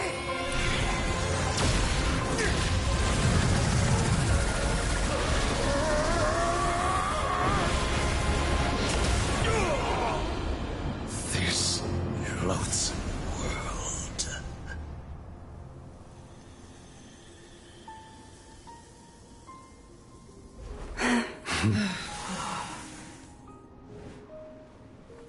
No, this world is our home.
No, you're doing it wrong.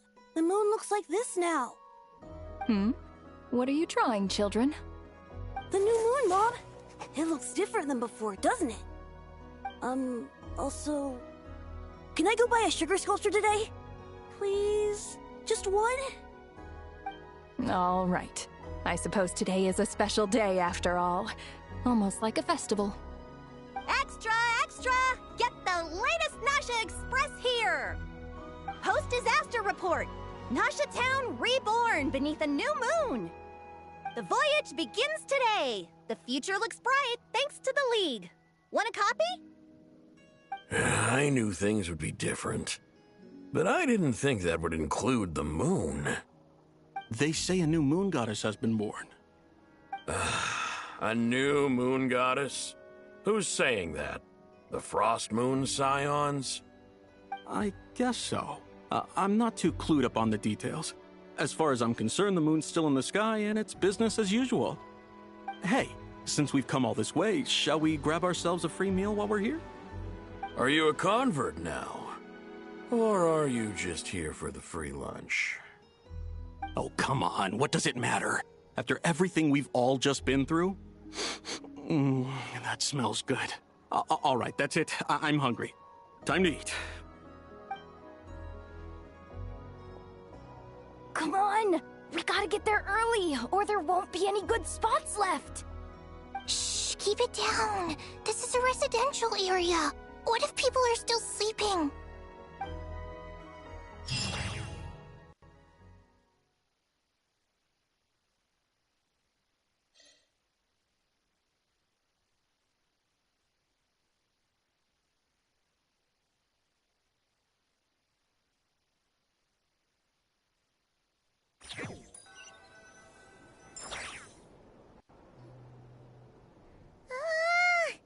Why is it so noisy outside?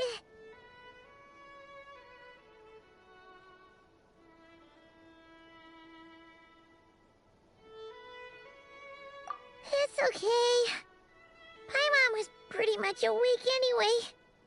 It's been so long since we last had a chance to relax, huh? Feels like time is moving slower than usual. What about you? Did you rest well?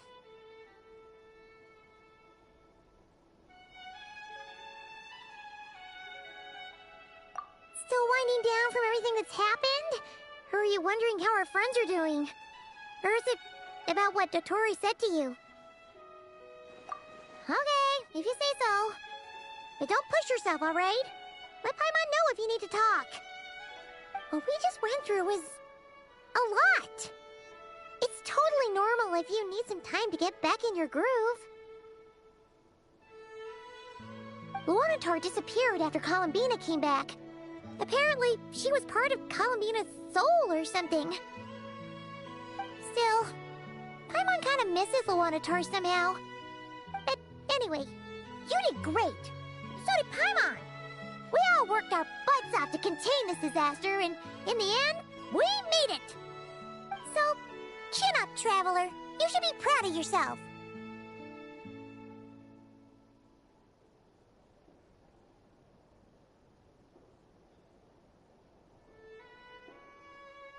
Hey! Don't poke fun. You should be glad that Paimon's growing as a person.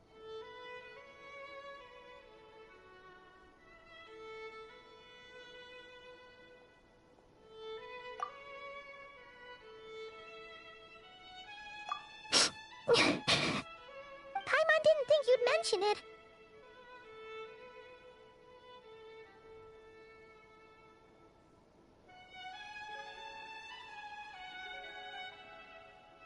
You have no idea how anxious Paimon was. She was worried sick about you.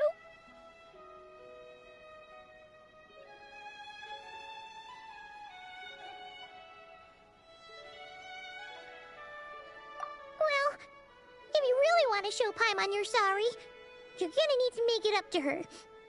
You better be ready to splash out on a lavish meal.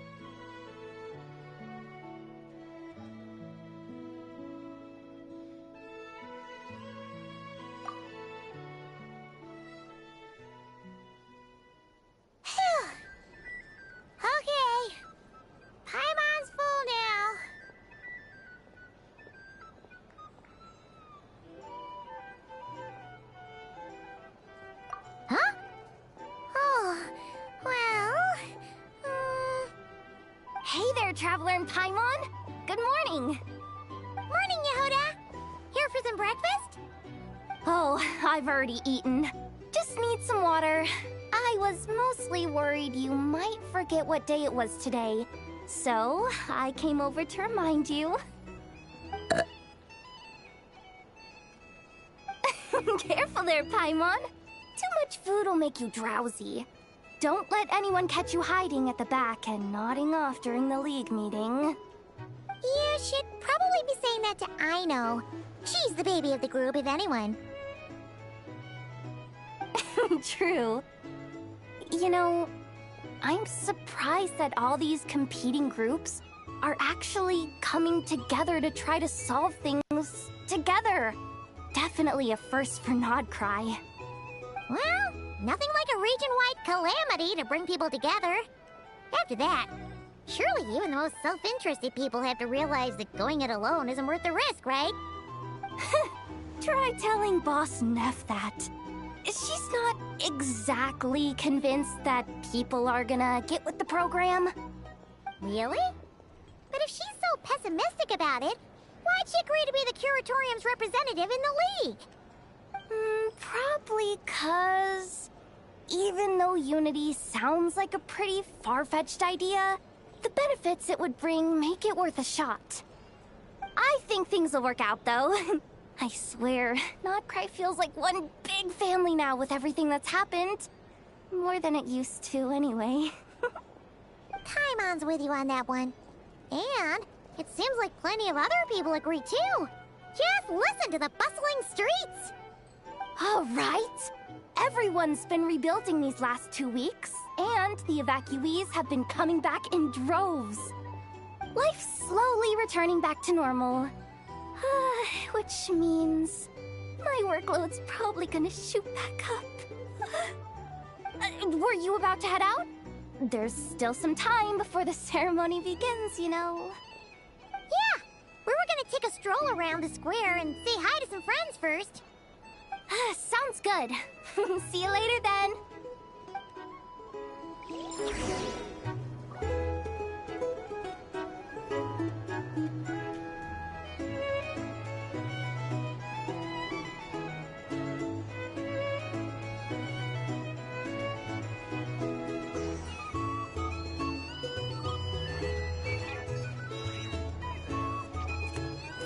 Here's the thing.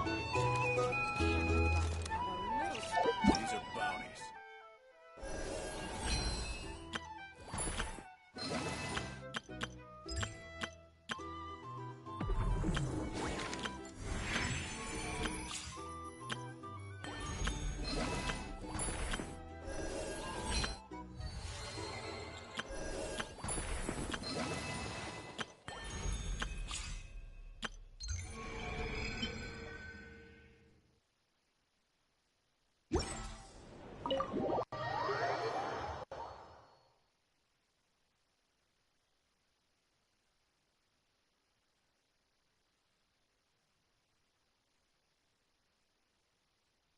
I guess that means 2 of the Fatui Harbingers are down. Sandrone, the puppet, the marionette, and Dottore.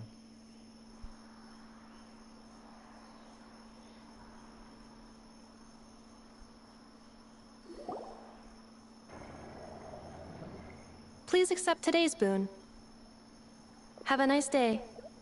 Are Paimon's eyes deceiving her? Or is that Inefa handing out food for the Frost Moon Scions?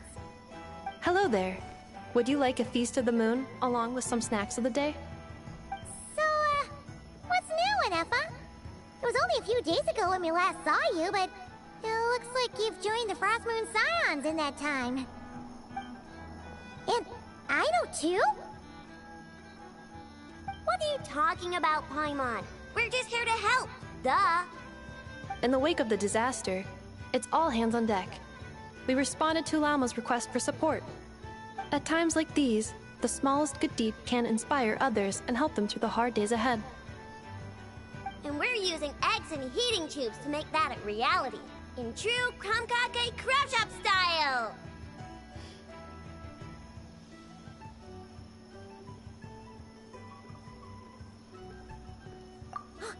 Enough! Did you hear that? The Traveler said I did good. The Traveler! That's because it's true, I know. Proposal. If you can resist eating today's dessert, I will provide you with compliments, too. No way! Well, that proposal got shot down quickly. I need something to get me through the hard times too, you know. Mom! Yes, dear. Go right ahead. Excuse me. Could I take a photo with the robot lady? She helped us get safely out of Notcry, and she helped us get back home too. She's the best. Of course she is! And since I'm the whiz kid who built her, that makes me even better than best, right? But you stole my snacks, though. Oops. Shall we move to the open space near the center? The view there is better.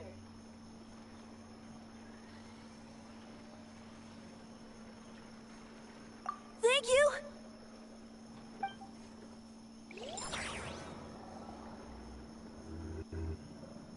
Aren't you the better pick for this job, Flint? You underestimate yourself yet again, Master Ilua. Not at all. I rarely come by Nasha Town. I don't know any of the big shots here. All in good time. Socializing is a step-by-step journey. But you're much further ahead on that road, aren't you? You're not seeing the full picture. You know the truth now. My friends do not understand my habits. There is no question about it. The Lightkeepers need a representative in the League. Someone who is upright, cares about other people, and can realize their self-worth through group action. You say it like you wouldn't make the cut. I am most flattered that you think I would. Sigh a little less, Master Ilua, and have more faith in yourself. All the Lightkeepers agree that you're a very promising young man. That is precisely why Starshina and Nikita felt safe delegating such important work to you. I'm sure we all also agree that we would sooner die of dehydration than manage to wrangle anything out of you in a discussion. My apologies. I am not in the habit of bringing water with me when I go out. Whatever. I'll take the job. By the way, who else is part of this? Oh, it's quite the who's who of Notcry. There's the Moon Chanter of the Frostmoon Scions, the boss of the Curatorium of Secrets, a representative of the Voynich Guild, and even someone from the adorable Kromkake Craft Shop. I'm sure you will find speaking with them to be a genuine pleasure. If you say so. I've never done this work before, so I'm honestly a little scared of making mistakes. But I'll do it.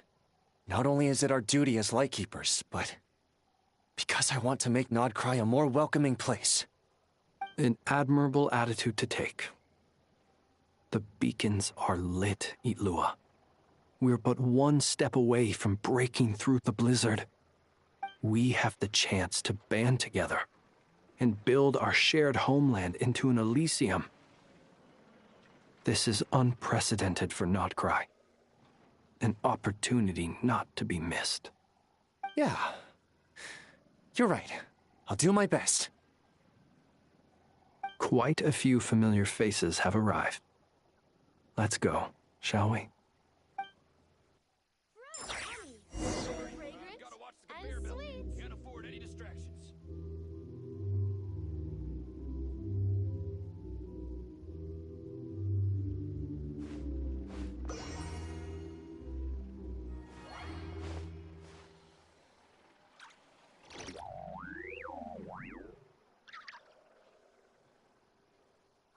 All the evidence I need. Academic world, prepare to be...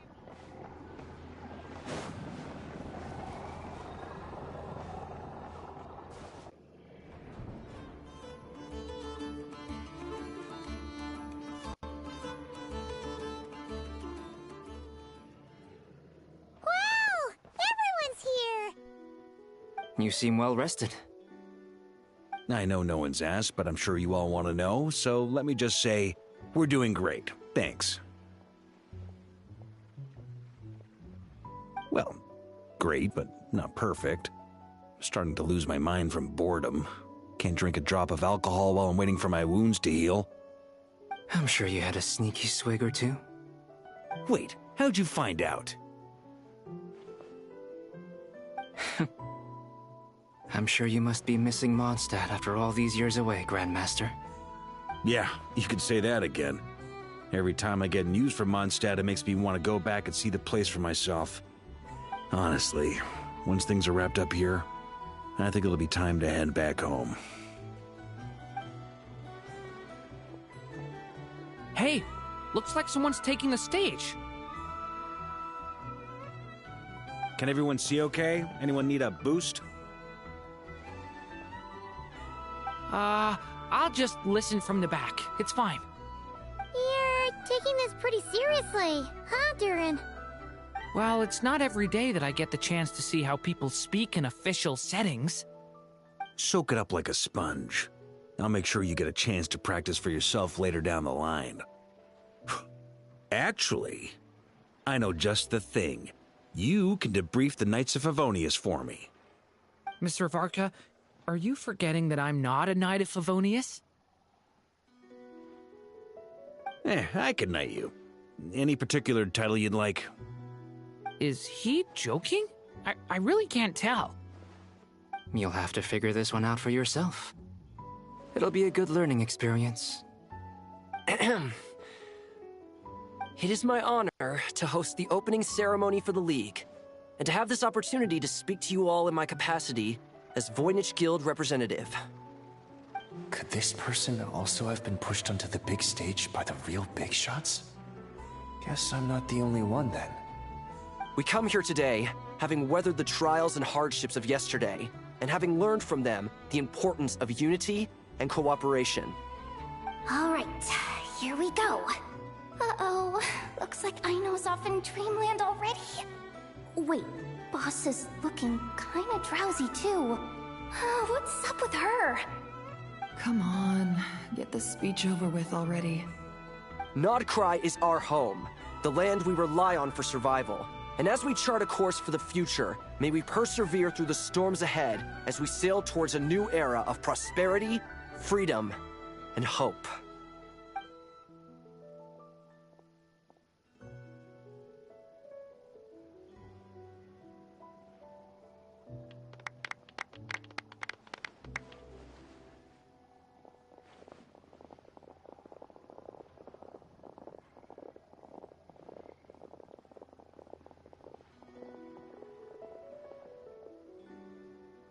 Looks like we'll have more opportunities to travel in the future.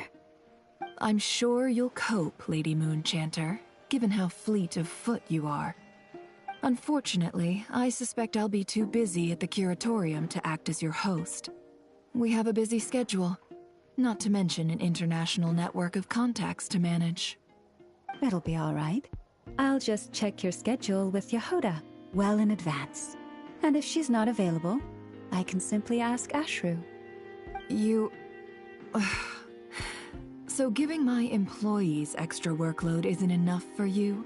You're really going to drag my cat into this too? I thought you'd approve. Aren't you forever increasing your employees' workloads? That's a bold statement. Are all the Frost Moon Scions feeling more audacious now that your moon goddess has returned?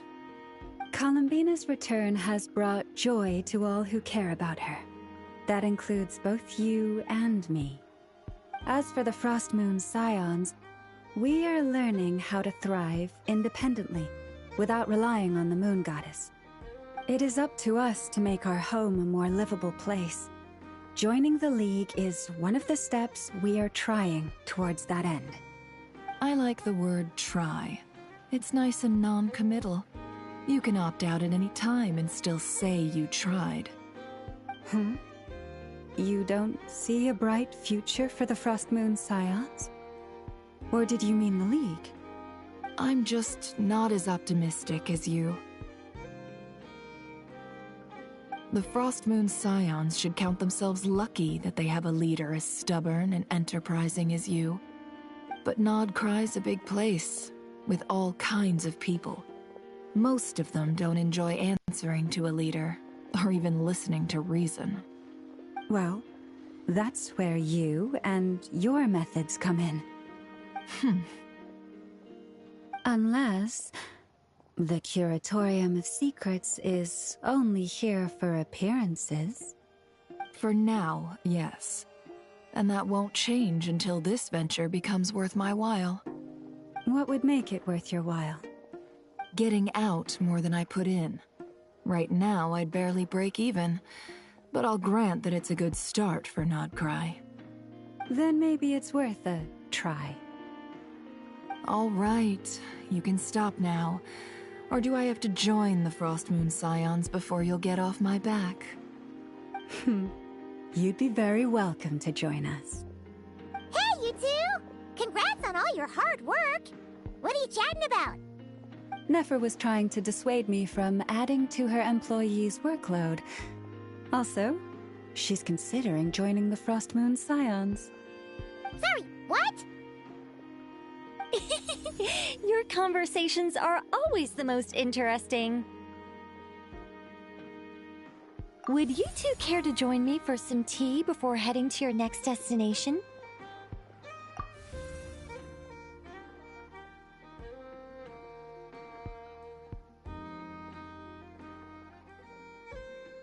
Nicole? Wait, where are you? Aren't you gonna show up today? Sadly not. I'm otherwise occupied right now. I'm sorry, Paimon. I can hear how disappointed you are. If it's any consolation, let me say that how things appear on the surface is a far cry from what they are at their core.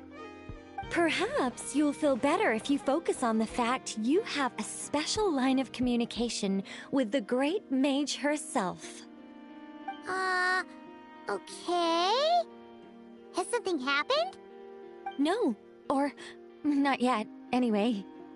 Well, that's not ominous at all.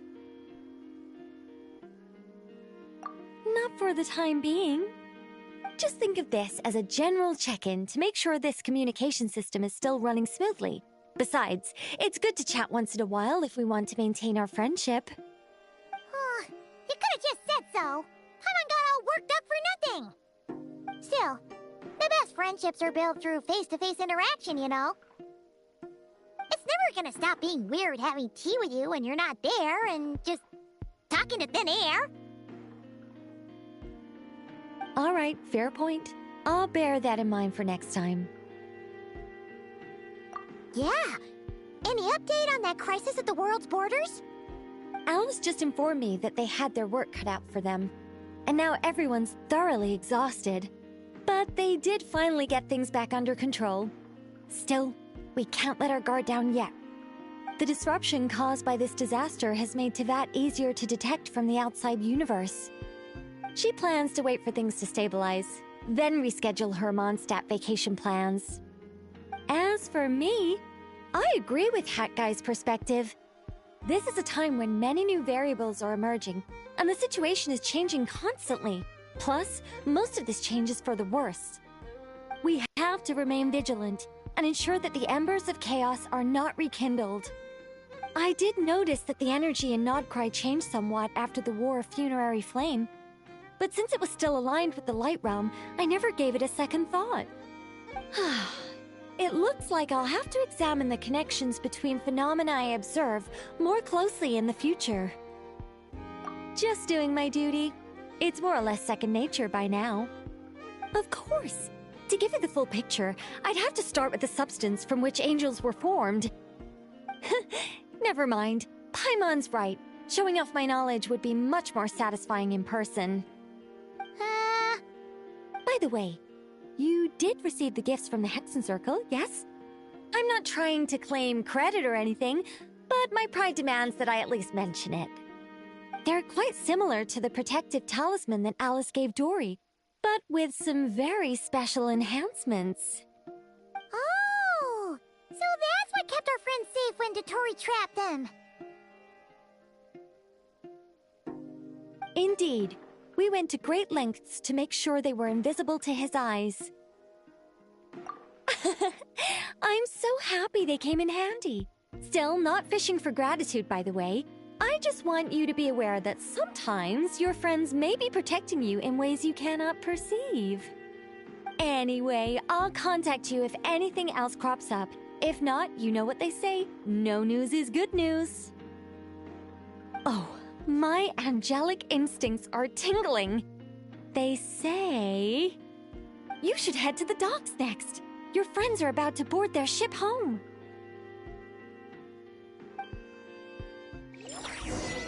The people here somehow seem even freer than those in Mondstadt.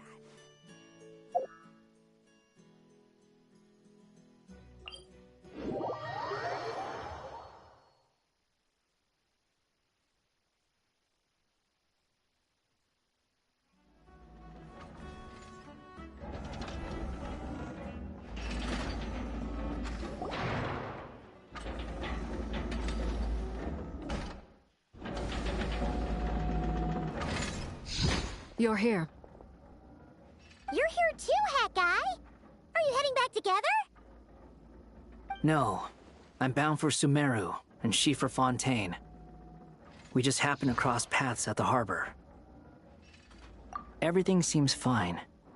Sandrone may have an abominable temper, but she's always been very responsible with important calculations, and things entrusted to her by valued friends. You always speak as if you know us inside out, Mr. Hat Guy. Maybe I'm just a good judge of character. I certainly hope that's all there is to it. Regardless, you have been a significant help in this matter. For that, you have my gratitude. I didn't do anything special. Sandrone's the one who completed a seemingly impossible formula and turned the tide of the entire battle, even giving her life in the process. She's the one we should be thanking. Even we were unaware that Sandrone had hidden the real formula inside Polonia's body. She managed to fool Dottore into thinking the formula was running in her system by installing an identical-looking decoy within her. She probably realized that she didn't have the strength to stop Dottore. But this way, she could at least get him to lower his guard. She always worked like that. Always had a backup plan. Well, that's why I'm traveling to Fontaine. She made a request of me long ago, and the time has come to fulfill it. Think of it as her will. She said that should she ever fail in a mission, she'd like me to deliver her core and Polonia's to the Fontaine Research Institute. She also mentioned that she had made arrangements for people there to set her affairs in order. Some of her personal effects, such as her notes, were left to me. I've decided to take them back to the House of the Hearth, for safekeeping primarily, but also as mementos, I suppose. However, there is one book among them that I'd like to leave in your care. I'll have someone deliver it to your residence at the flagship at a later date. No, I was specifically warned not to tell her. This is her last wish, and I will abide by it. I can only hope so, but none of us here can know for certain. I bade farewell to Columbina earlier today. As promised, she turned the iridescent moon's marrow over to me. She spent a long time with Sandrone's body, saying her goodbyes. Oh, is she all right? Sandrone's passing has left a great wound in all of our hearts. It will take time to heal, but Columbina surprised me. She offered me some words of comfort before I departed. Despite being grief-stricken herself, she showed an awareness of the feelings of others around her. She never used to act like this. Clearly, she has grown. And I suspect that we have you to thank for much of the change we are seeing in her. After these recent events, the Tsaritsa has revoked the Pale Star Edict. Snezhnaya now realizes that the arrest warrant for Columbina was just a ploy by Dottore, who coveted her powers. I shall return to Nodcry to see her as soon as I find the time. I hope that from now on, she too will explore more of the world. Columbina Hyposelenia's journey is only beginning. My ship is here. Traveler, Paimon, we shall meet again. You too, Hat Guy. What are you still bumming around for? Isn't Columbina waiting for you? I thought today was the day you'd agreed with her to go find out the truth about your sibling. You're afraid you won't like the truth when you see it. Well, this is new. I was starting to think that nothing could scare you. Don't say that! Wouldn't you be if you were in this situation? Fair point. But I'd say I have more experience facing up to unpleasant truths than the Traveler. They say blood's thicker than water. I know how much you need your family back. More than you need any of your friends. And I'm sure that all your real friends understand that too. No matter what the truth turns out to be, they will stick by you and support you, whatever decision you make. Finding the truth is important. But more important still is what you choose to do once you've found it. At least, that's the life lesson I've learned from my experience, grappling with the truth. What? Now that Dottoro's dead and gone? A little, I guess. But it hasn't solved everything. Maybe I regret not getting to end his life with my own hands. Or maybe it's something else.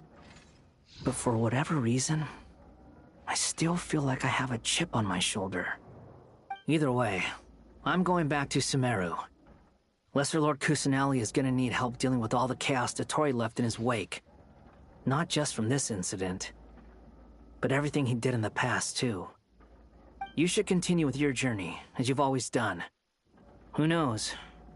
Maybe we'll meet again someplace else. So, what should we do now? If you want to explore a bit more to steady those nerves, Paimon's game! After all, when Columbina said she knew where your ship was hidden, Paimon promised to give you two some alone time with the truth. It hasn't been all that long since we were last apart, sure, but with Columbina there, Paimon's sure things will be just dandy.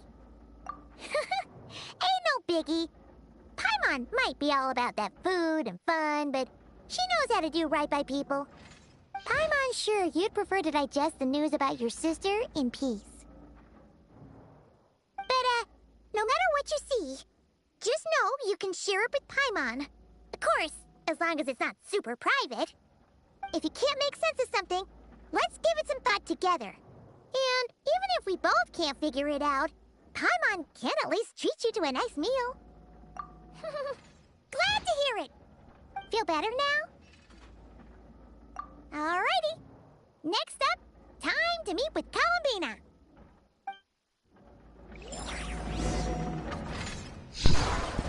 Wait, when did she say that? When did Columbina said that she knew where our ship was hidden? I don't remember that.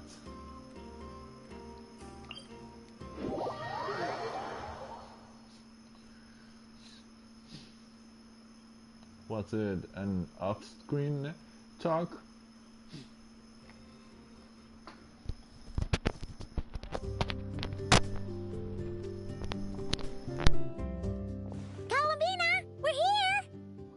Can't quite believe we're meeting out here. We've gotten used to walking over to Silver Moon Hall whenever we go see you. Well, you're still welcome to go there whenever you want to see me. It's just, now that it's all over, I've decided to make some changes. Try and fit in with the Frost Moon Scions, like Llama suggested. The older generation are still timid around me. They don't dare get too close, and they bow their heads when I walk by. But things are much better with the children. I see more curiosity in their eyes. Hopefully, by the time the next Moon Prayer night comes around, I can enjoy the festival with them as myself, without having to pretend that I'm only dressed up as the moon goddess. You'll do fine, Columbina. I'm unsure they'll realize you're super nice once they get to know you better. You really think so? When we first met, you thought I was a little up in the clouds. We were just starting out then, come on! So Alba told you, huh? I'm only teasing. I know that I have you to thank for pulling me back down to solid ground. It feels good to finally stand firm on the earth where I was born. Oh, that's great!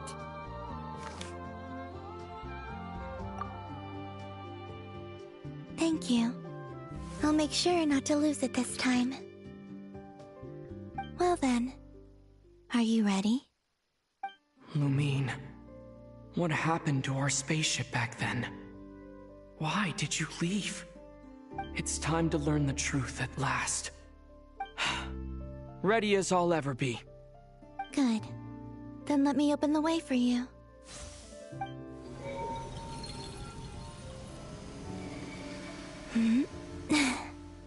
Where does this lead? To our shared destination. Huh?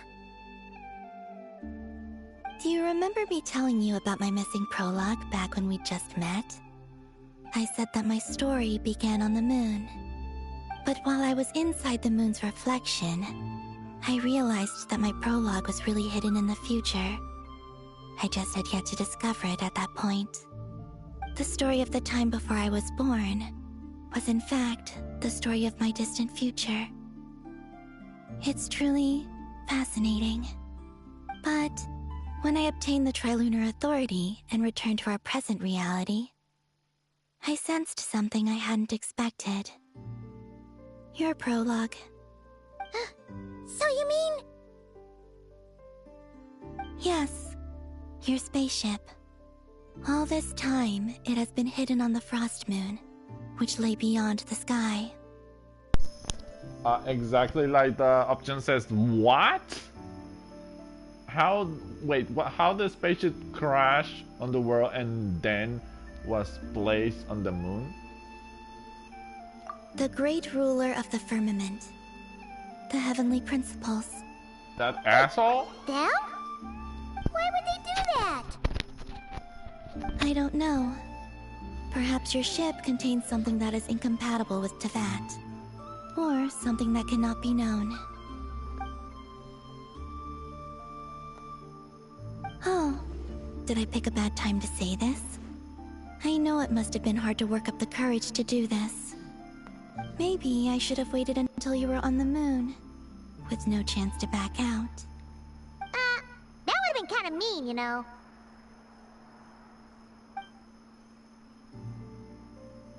Take me there. Oh?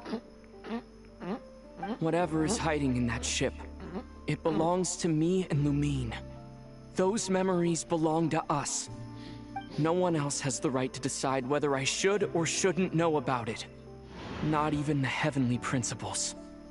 Very well. Then let's go. You two take care, alright? And don't forget to come back soon! Rest assured, Paimon. We will. Traveler, after you. Thinking about the story that we'll find hidden on the moon? Yes. And hoping that it has a happy ending. Stories like that don't exist, you know? You don't believe in happy endings? I don't believe in endings.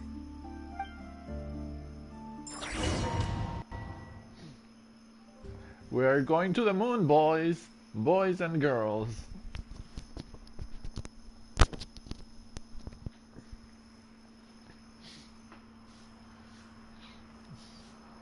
Columbina has the Trilunar Authority.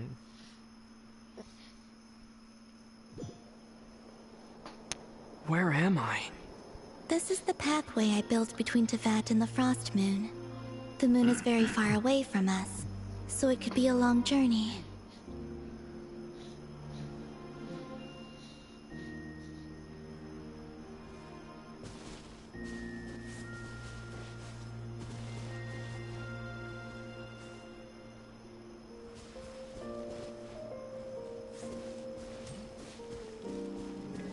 After I obtained the Trilunar Authority, I unwittingly saw past events from many of my friends' lives.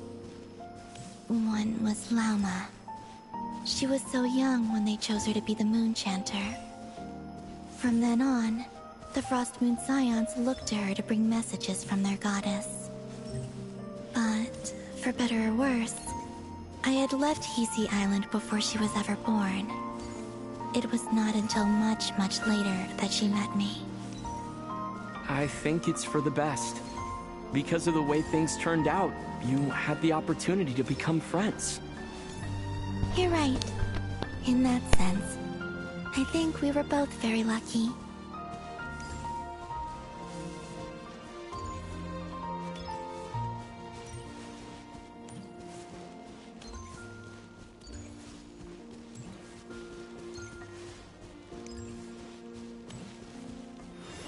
Oh, and about that mage, Nicole. I only recently learned that she has lived in Teyvat since the time of the Three Moon Sisters. The Moon Goddesses always had a good relationship with the angels. I suppose our friendship continues that tradition.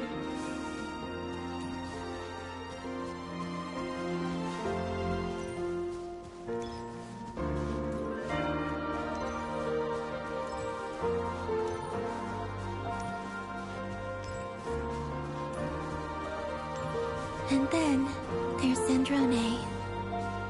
I never knew that much about her, beyond the fact that she was created by someone called the Lord Artificer. She, too, suffered for a long time before joining the Fatui.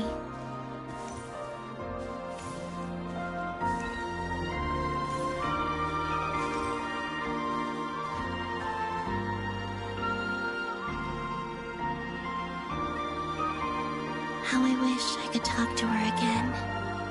Even if only to hear her say nasty things to me.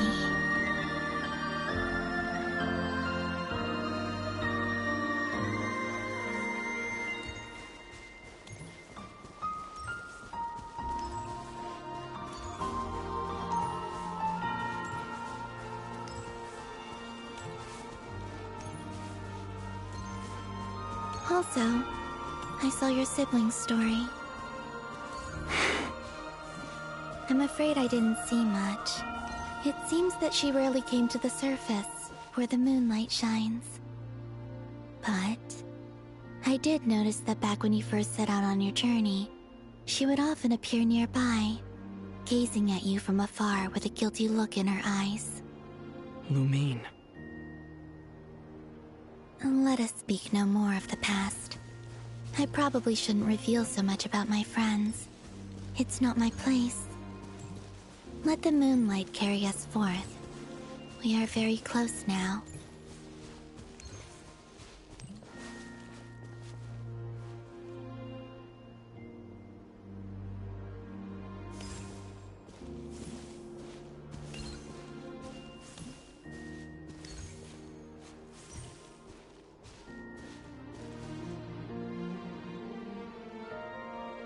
After this, I'd like to bring some Kuhenki to the moon as well.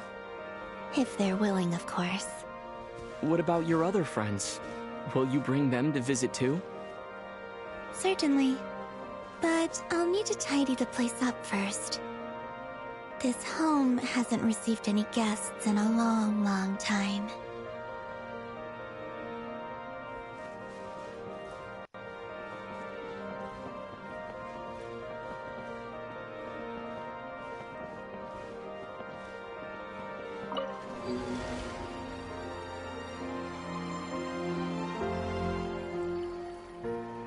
I remember writing something similar with you on Moonprayer Night. I believe it was called... Dodoko's Whirligig. Yes, that was it. Wow. You asked me if I was afraid to return to the moon. How beautiful. And I said that I was.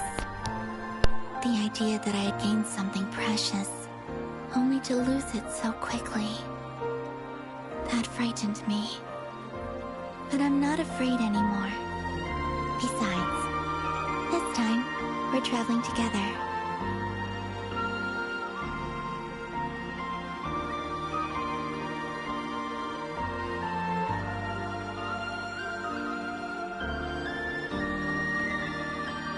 It is utterly beautiful. The Frost Moon. I still can't get over the fact that the Heavenly Principle moved the spaceship into the moon. Come on!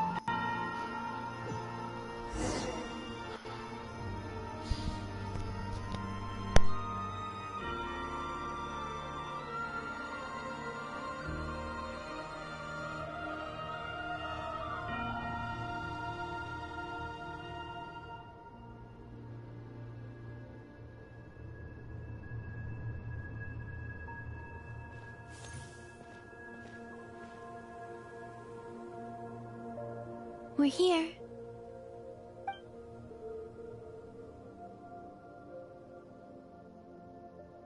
Over there.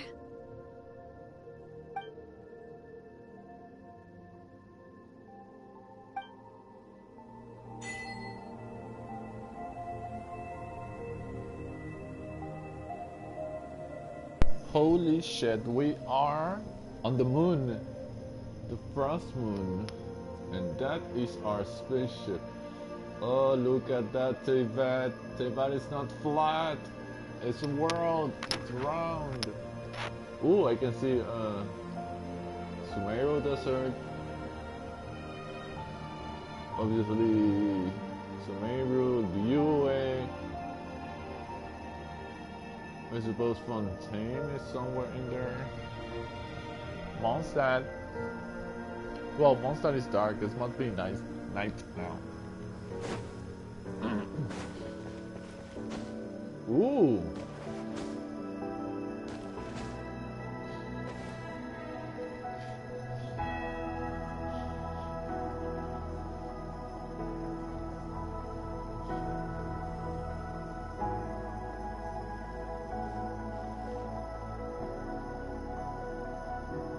Our spaceship. It's huge. I suppose that the moon is the only place one could hide it. It'll be alright. Huh? The way you feel in this moment, I went through it too, on Moon Prayer Night. The door was right in front of me, but I struggled to find the courage to step through. Solitude for me once meant living a life in which even I was absent. Before I met you, that was the only life I knew. But that night, solitude meant throwing away the life I had gained after meeting all of you. Columbina. Go. Retrieve the part of your life that was once lost. Trust me, you will lose nothing by doing so. Look, Tevat is right there. All of our friends are down there, waiting for us. You're right. Thanks, Columbina.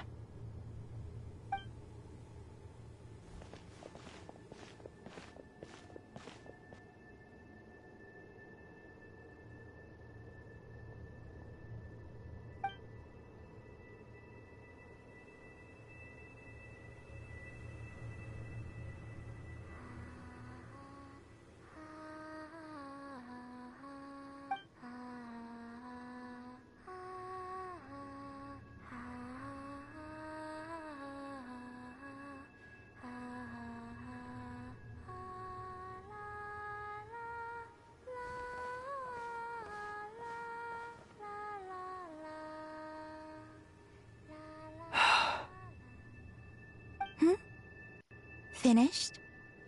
Yeah. Why did you take your eye mask off?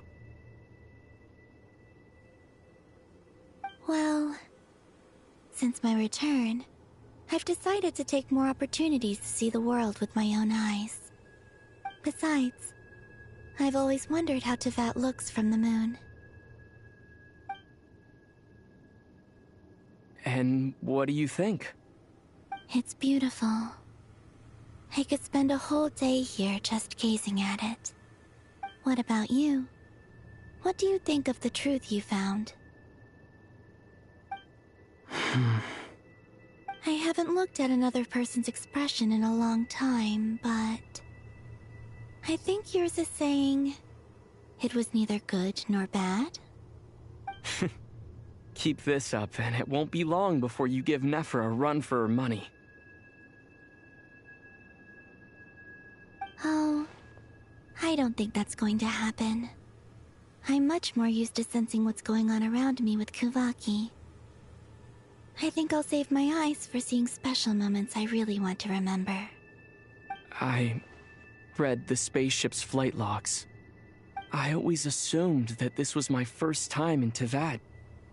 I thought that Lumine and I must have been hibernating in space for centuries on end. But the logs show that our spaceship flew over the skies of Teyvat once before. A long, long time ago. Flew over? So you didn't land?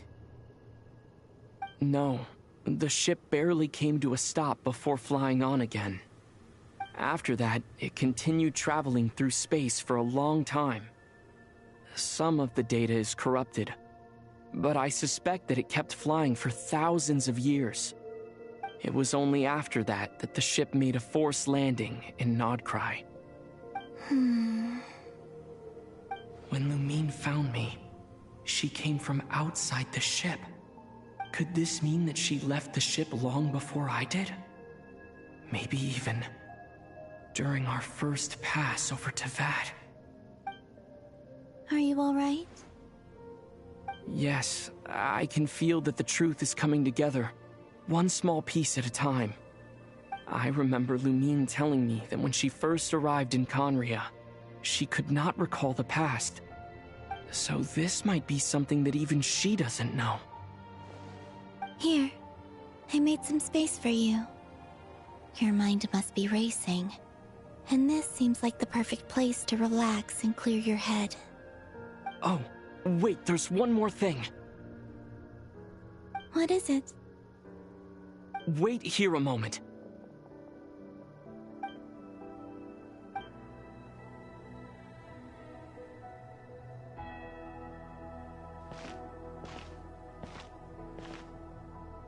Hey, Columbina.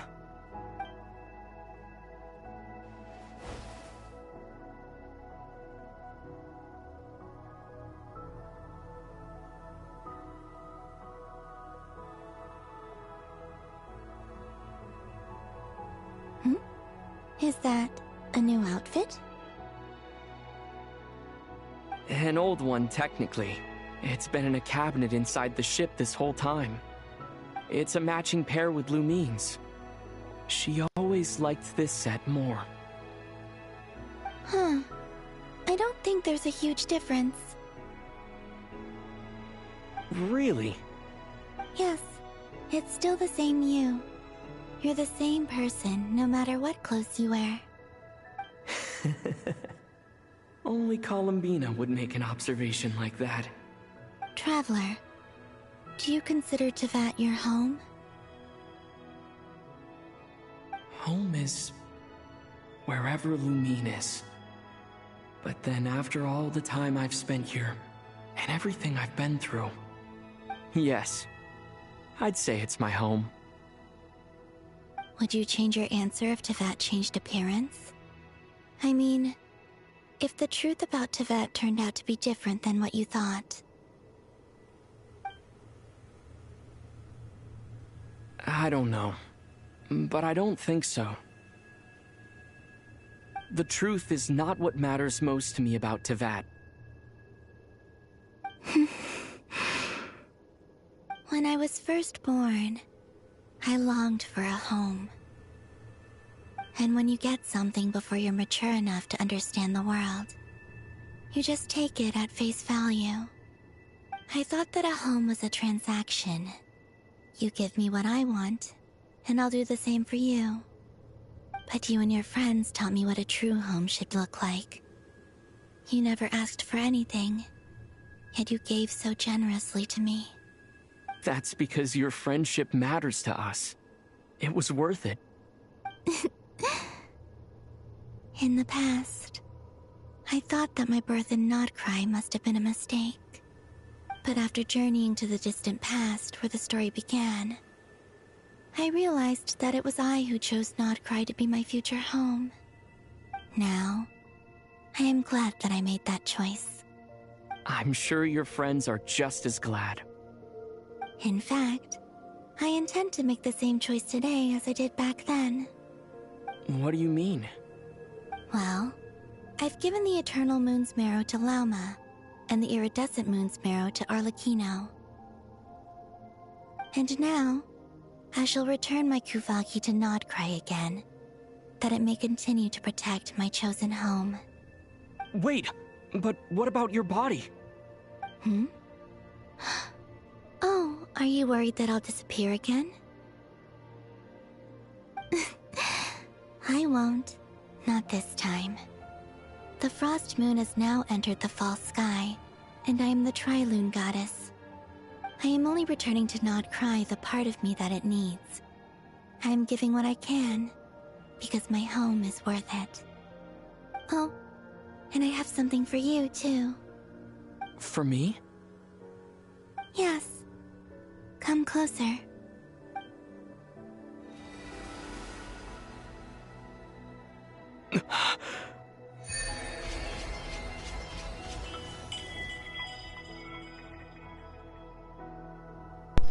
Holy shit! New talents unlocked. Foreign Verdaloon. Oh, so there's the elements. All the elements known.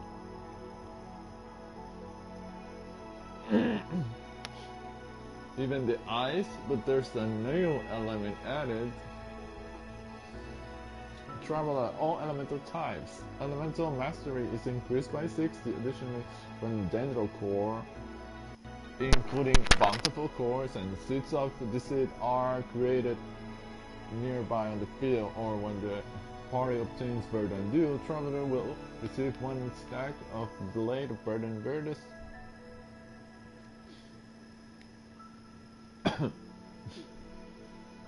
After obtaining 3 blades of Verdant Verdus stacks, performing charge attacks will consume all blades of Verdant Verdus stacks. Transform charge attack Verdescence, dealing increased Dendro damage. 2 Viridescent cores, 2 Vine cores will also be created on the spot, which will explode after 4.8 seconds respectively. Foreign Aqualis. HP is increased by 20%. Additionally, when nearby party members' current HP increases or decreases by 5%, Traveler will receive 1 blade of many water stack. The blades water stacks performing charge attack will consume all blades and stacks. Sidebound, dealing increased hydro damage.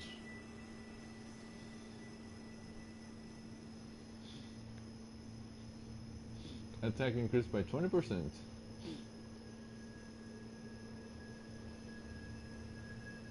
Blade of the Sacred Flame. 2, only 2. You consider the blade stacks, transforming into charge attack Inferno, dealing increased Night Soul aligned pyro damage. Not resonating with this element unlocks an additional talent. Crit rate is increased by 10%. Additionally, when attacks from nearby party members whose element types are Pyro, Hydro, Cryo, or Electro hit opponents, Traveler will receive 1 stack of Blade of the Dawn Breeze. 2 blades. Charge attack will turn the charge attack into Whirlwind, dealing increased anemo damage. Blade of Whirlwind matching the elemental types of the consumed Blade of the Dawn Breeze will also be summoned. Foreign Adamantite. Instead of Foreign Windgraph, it says Foreign Starfire. Defense is increased by 20%. When nearby party members become protected by a shield, when the shield is replaced by any reason, or when geoconstructs are created, Traveler will receive 1 blade of Archaic Petra stack. 3 Archaic Petra stack performing charge attacks.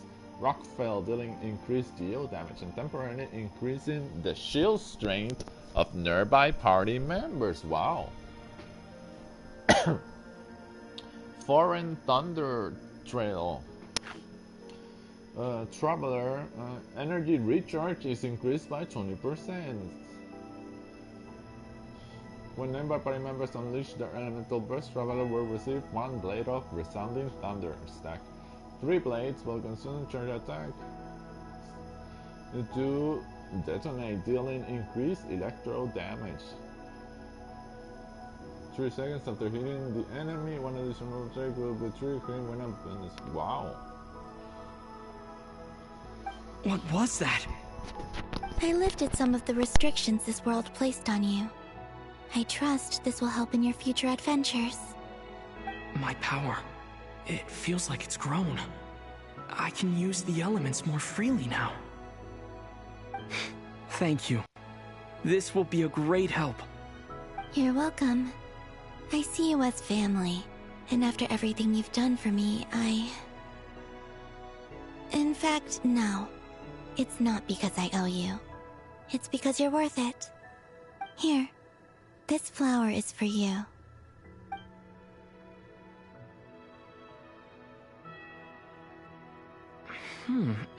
Isn't this a moon prayer blossom?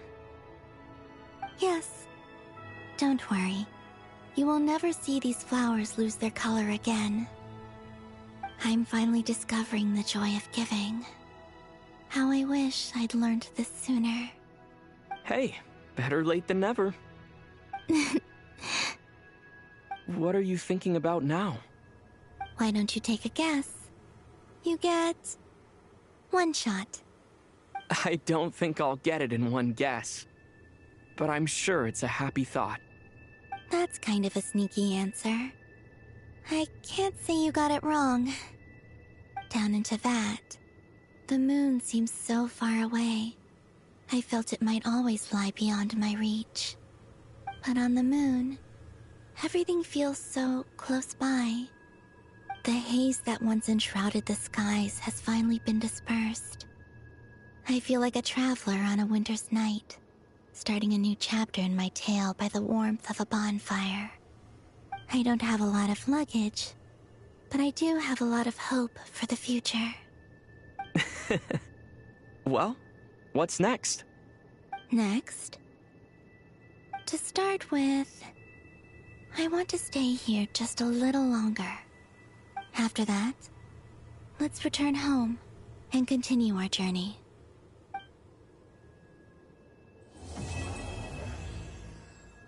Song of the Welcome Moon, the true moon.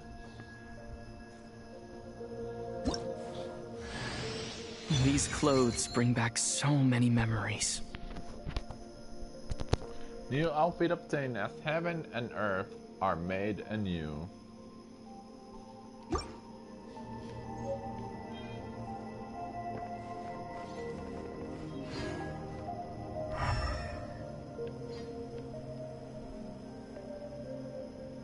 The vastness of space.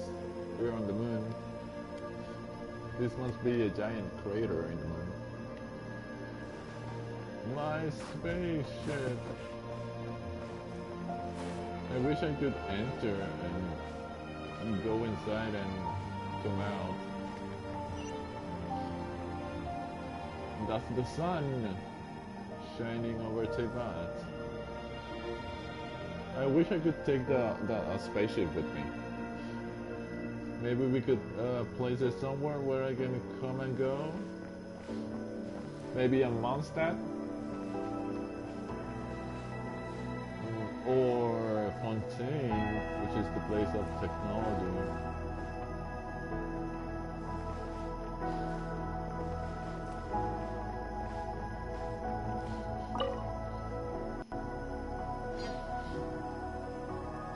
The journey goes on, for you and for me. Like I said, this is not the end. I don't believe there has to be an ending. Oh, is that your next destination? Most people would probably tell you to pack some warm clothes. But I experience things differently than most people, so I can't know how cold it is. In fact, it is home to quite a wondrous heat source. I think they call it Kreshnik's torch. Every city in Snezhnaya is built around one of those. I sensed the energy it gave off as I was passing by on a railway train. It felt grand and distant. I also recommend the Korolievsky troupe in Snezhnograd. They give performances quite regularly, and entry was free for Harbingers. I liked them a lot. Ice cold and sharp. Crystal clear in some ways, yet profoundly unfathomable in others. Like the thick layer of ice on top of a frozen lake. That's just the impression that Tsaritsa gives me. I was never able to glimpse what truly lies beneath that icy exterior. In fact, I don't think the people of Snezhnaya even know what kind of power their god wields. Maybe that's because the Tsaritsa herself has never acknowledged, nor accepted that power. There's Regrator, the Rooster, and the Jester. Between them, they control a lot of what happens in Snezhnaya, but I can never wrap my head around how exactly power is split between them. I just know they are each responsible for many specific domains. I noticed that the Rooster and Regrator often appear to get along on the surface, while working against each other in secret. And theirs is not a friendly rivalry. But I wasn't particularly interested, so I tended to keep my distance.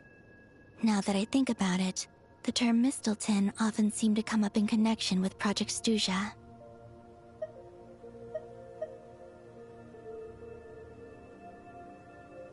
Once things settle down in Notcry, I'd like to explore the world beyond Snezhnaya. You've told me so many stories about the other places you've been to, and all the friends you've made there. I'm curious to visit those nations and see them for myself. It would also help me learn more about the journey that has made you into the person you are today. Okay. As you continue on your journey, don't forget to gaze up at the moon once in a while. It is, after all, no longer an illusion. It shall cast down its true moonlight, connecting us in truth.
To Jean. acting Grand Master of the Knights of Favonius. This preamble is such a pain to write. It's probably high time we got rid of this acting business. I trust that Dern has updated you all on recent events. Hope we didn't worry you too much. The good news is, we managed to come together and put a stop to the Doctor's evil schemes. With that, I think it's safe to say that Notcry is finally out of the woods. As for the Fatui, not counting the Damselette, aka the Moon Goddess, who has left their organization, we found ourselves allied in this instance with both the Knave and Marionette. May she rest in peace. As ever, we find ourselves better off for making friends rather than enemies. But until we can ascertain the Tsaritsa's true intentions, the future remains uncertain. In a short while... Wait. How am I meant to surprise everyone if I tell them in the letter that I'm heading home? Well, that would be a huge waste. Okay, got it. I will begin sending the expeditionary team back home in waves. I'm sure they'll be able to answer any questions you still have. I hope they won't gloss over the details of my many heroic deeds. But if they do, I'm sure it'll be because they're just too exhausted from the long journey. I think of Mondstadt daily. Please give everyone my best regards. P.S. The honorary knight went above and beyond this time. Are there any other honors we can give him? I'll leave it with you. P.P.S. Please be extra nice to Klee for the foreseeable future.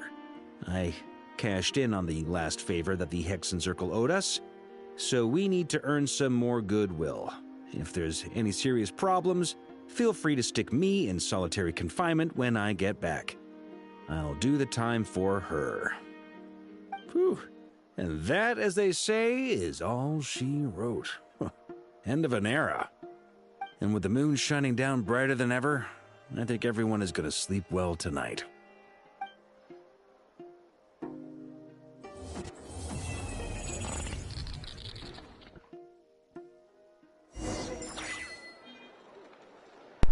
That wasn't ominous at all. Looking at the moon and seeing the little glitches in the sky.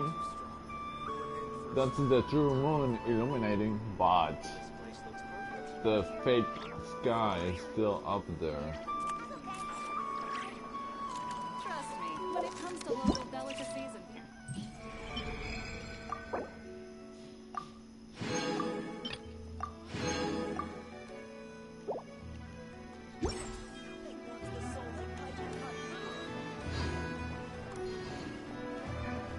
Barca, they will soon release Barca, and I will get him.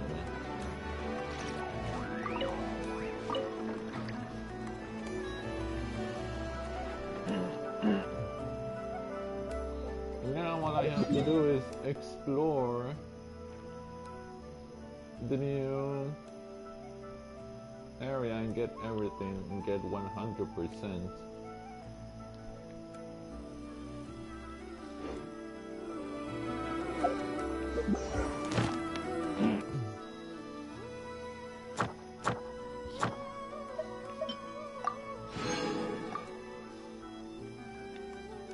We have the Traveler's Tales,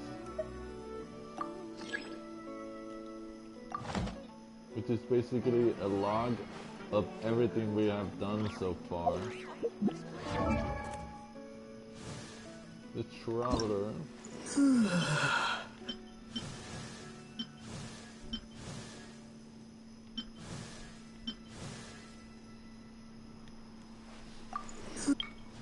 The Wind Glider. I'll change it to the moon, wings of the Silent Moon.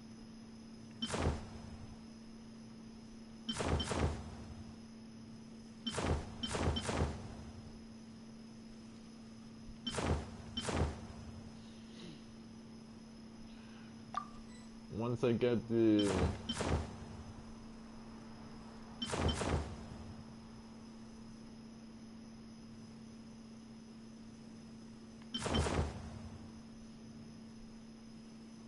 Descension, because I'm the 4th descender.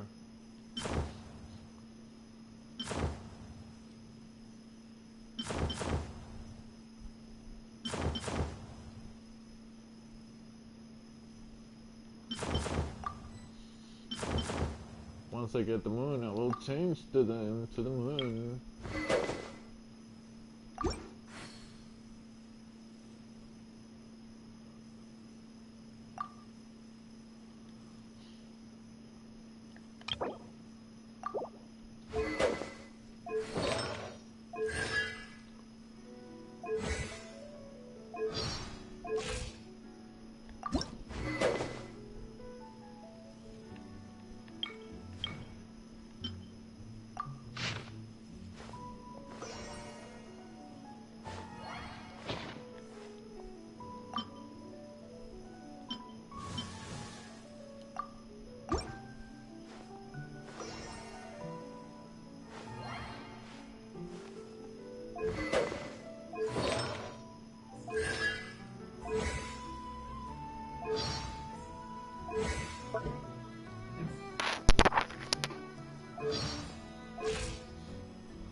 By the iridescent moon, darkness shall be cast deeper into the shadows.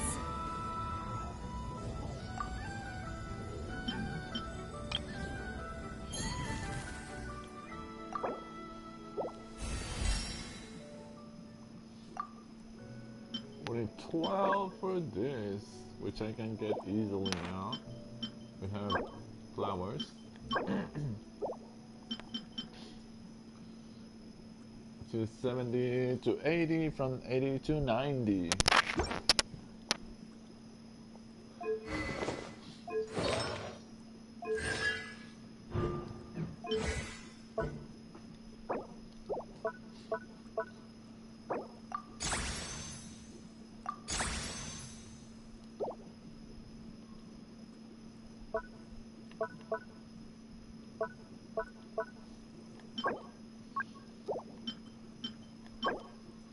Mask of the Virtus Doctor. Oh yes, this is the dungeon with the doctor that we can complete with multiple people now. Finally has become.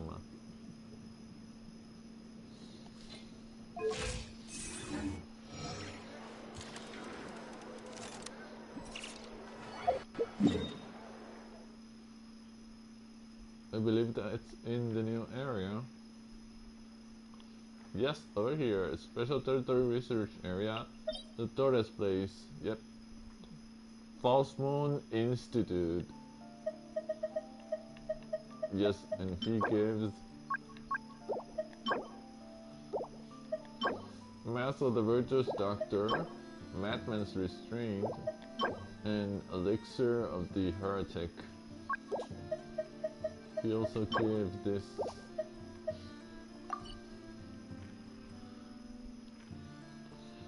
Oh, that's right, there's meetings. We can meet her now. She's back in the meeting spot.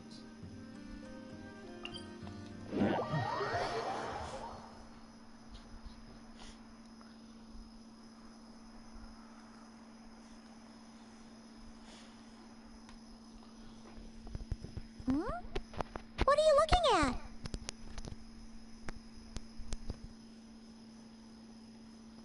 Huh? What's he doing here all alone? Is he looking for the damselette? It kinda seems like something scared him. Come on, let's bring him inside with us.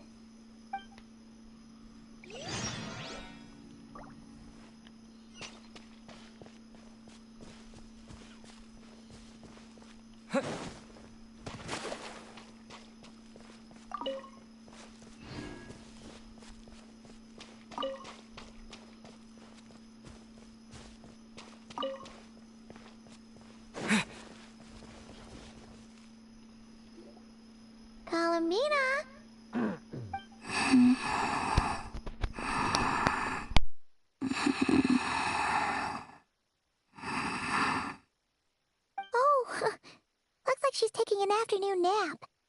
Let's come back later then.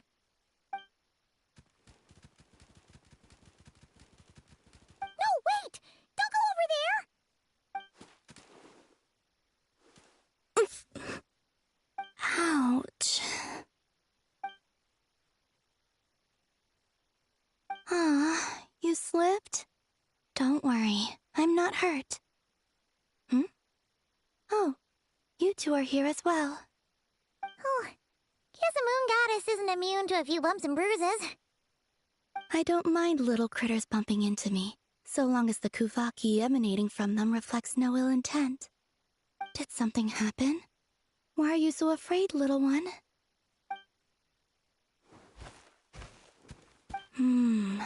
I see. Oh, so you can understand these animals too? The moon shines high over Nodcry. All animals that grow beneath the light of Kuvaki can be considered familiars of the moon goddess. So, what did this little guy say? That monsters have appeared where he lives. He was looking for Lauma, but the monsters chased him to this area. Oh, no wonder he's so scared.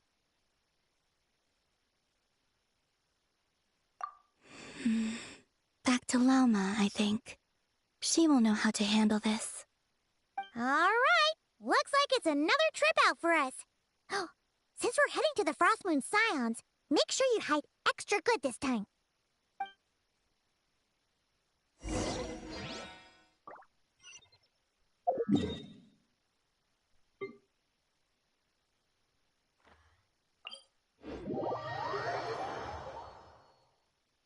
So these conversations are basically before everything can happen, because he or she's shy and doesn't want to talk to the people of Notcry, not even the Frost Moon Science.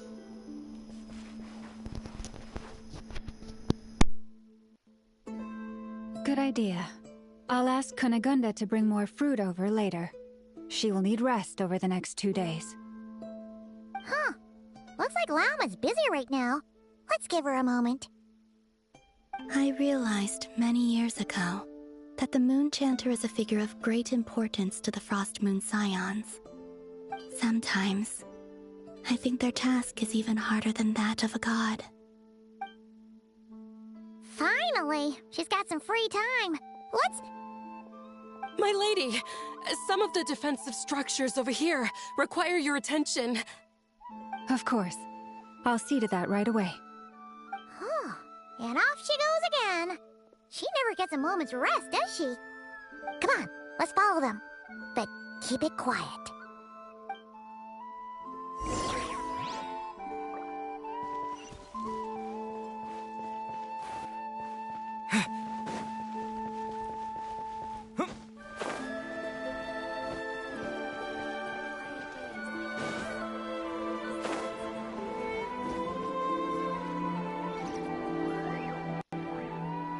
This will do. Thank you. Come night or day, may the moonlight connect us.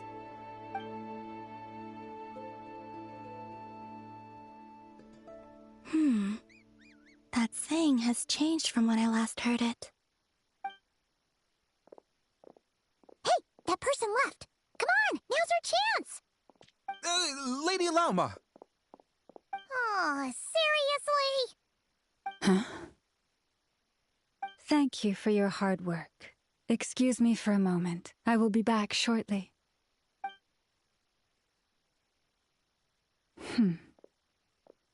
There is no one around. You can come out now. Wait, you knew we were here? How could I possibly miss the Kutar and her Kuvaki? Although I'm not quite sure why you're following me. It's quite unnerving, being observed at work like this. Oh, sorry about that. We wanted to ask you about something, but the time was never right. Hopefully we didn't stress you out too much.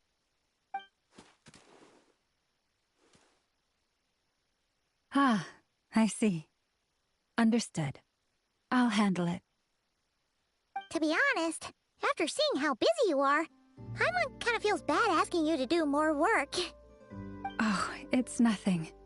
Such is the duty of the Moon Chanter.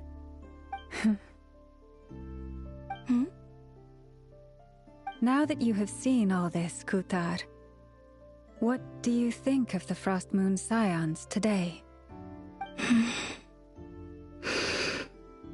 The atmosphere is much changed from how it was several centuries ago. It's a good kind of change. I'm glad to hear it, and I thank you for your kind words. Give me your hand. You too, traveler. Oh, why? I like the current prayer you use around here. Come night or day, may the moonlight connect us.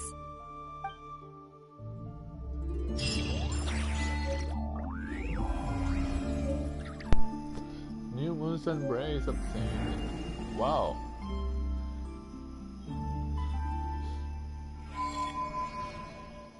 Moon sign ship ascendant. Yes, because I upgraded the moon.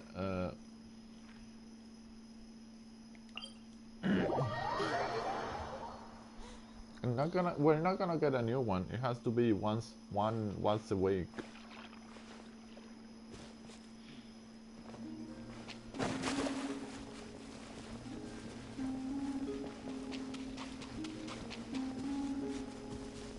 This is your magic teacher speaking.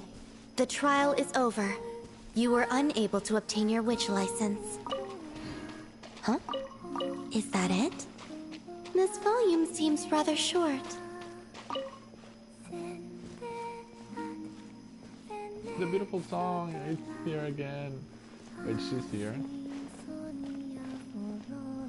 She's reading for the Kuhenki.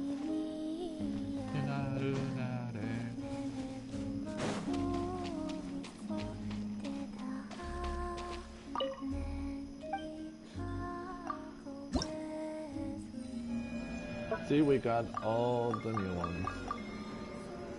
Tornado Day, may the moonlight connect us.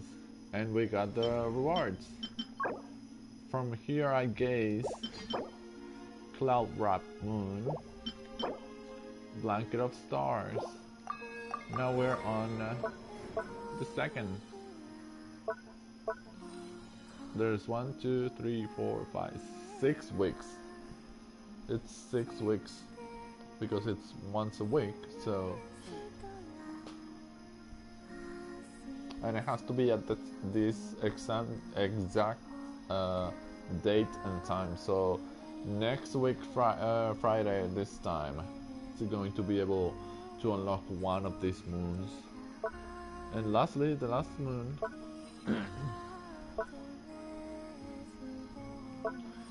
But this one will only give me Not Cry Moonlight.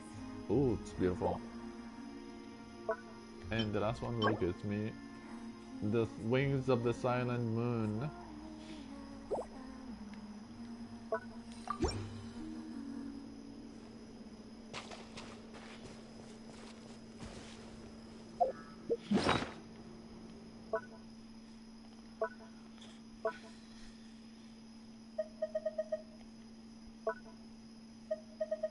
Ooh, the flower. Moon Prayer Blossom from Columbina. A moon prayer blossom gifted to you by Columbina, exuding a fragrance both pure and ethereal, much like those you once saw in the Silver Moon Hall. It stirs the memory of its story and heralds the opening of a new chapter. This time, it will never lose its colors again.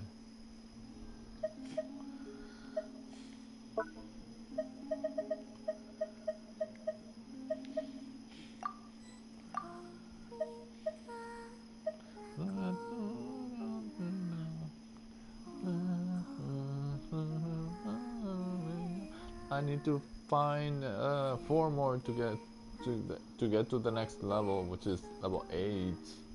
I don't know how will I get to level 10. I suppose they're going to open one less area. Will it be open the shop?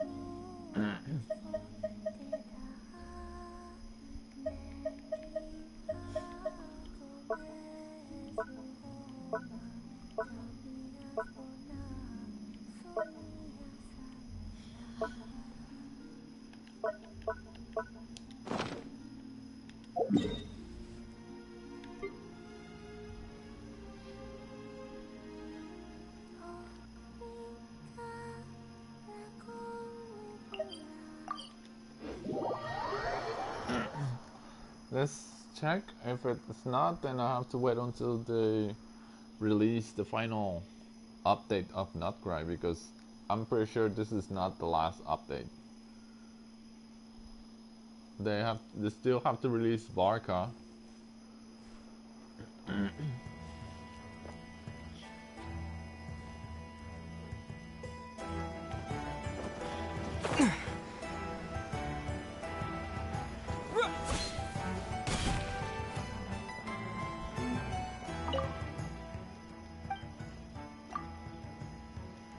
Yeah, it's still no stock. That means we have to wait until the last update.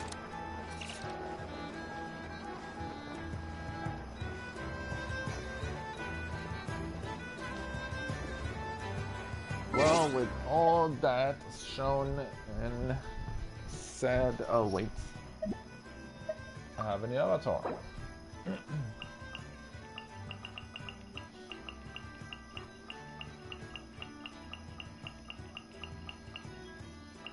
Oh, the new traveler, yeah. As heaven and earth are made anew.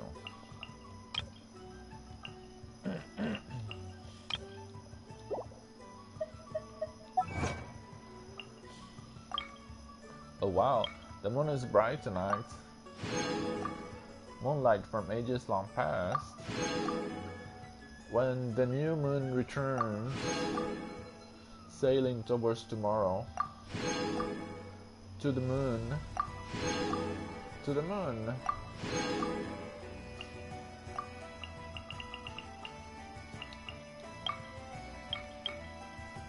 Joint meeting point construction quick.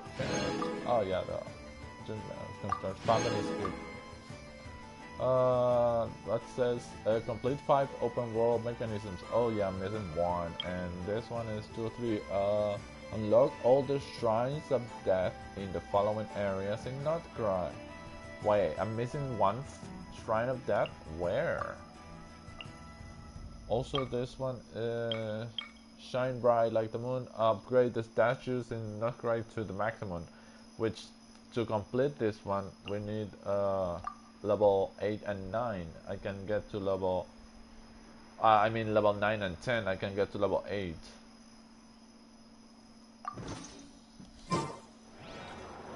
But I'm missing one of the shrines of death. Depth of death. Where is it? Because I have everything. All the shrines are open. I don't see a new shrine. There's no other shrine. It was this one. But there's no new one unless it's somewhere, I don't know, here or here.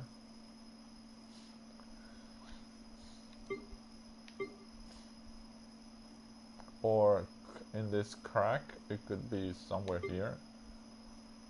Maybe the Witch's Lodge, or in this unexplored area. Oh wow.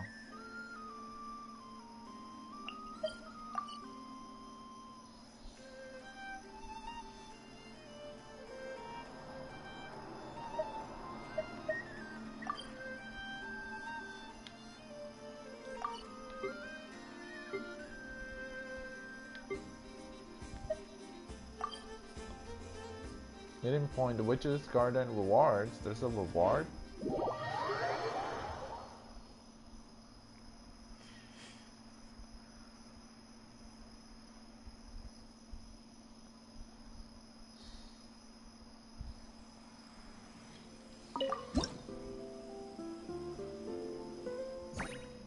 Oh, the Raven's Legacy.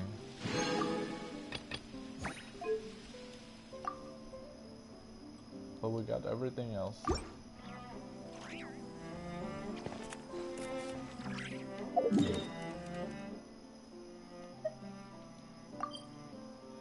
Oh, the instruments in Mondstadt, yes.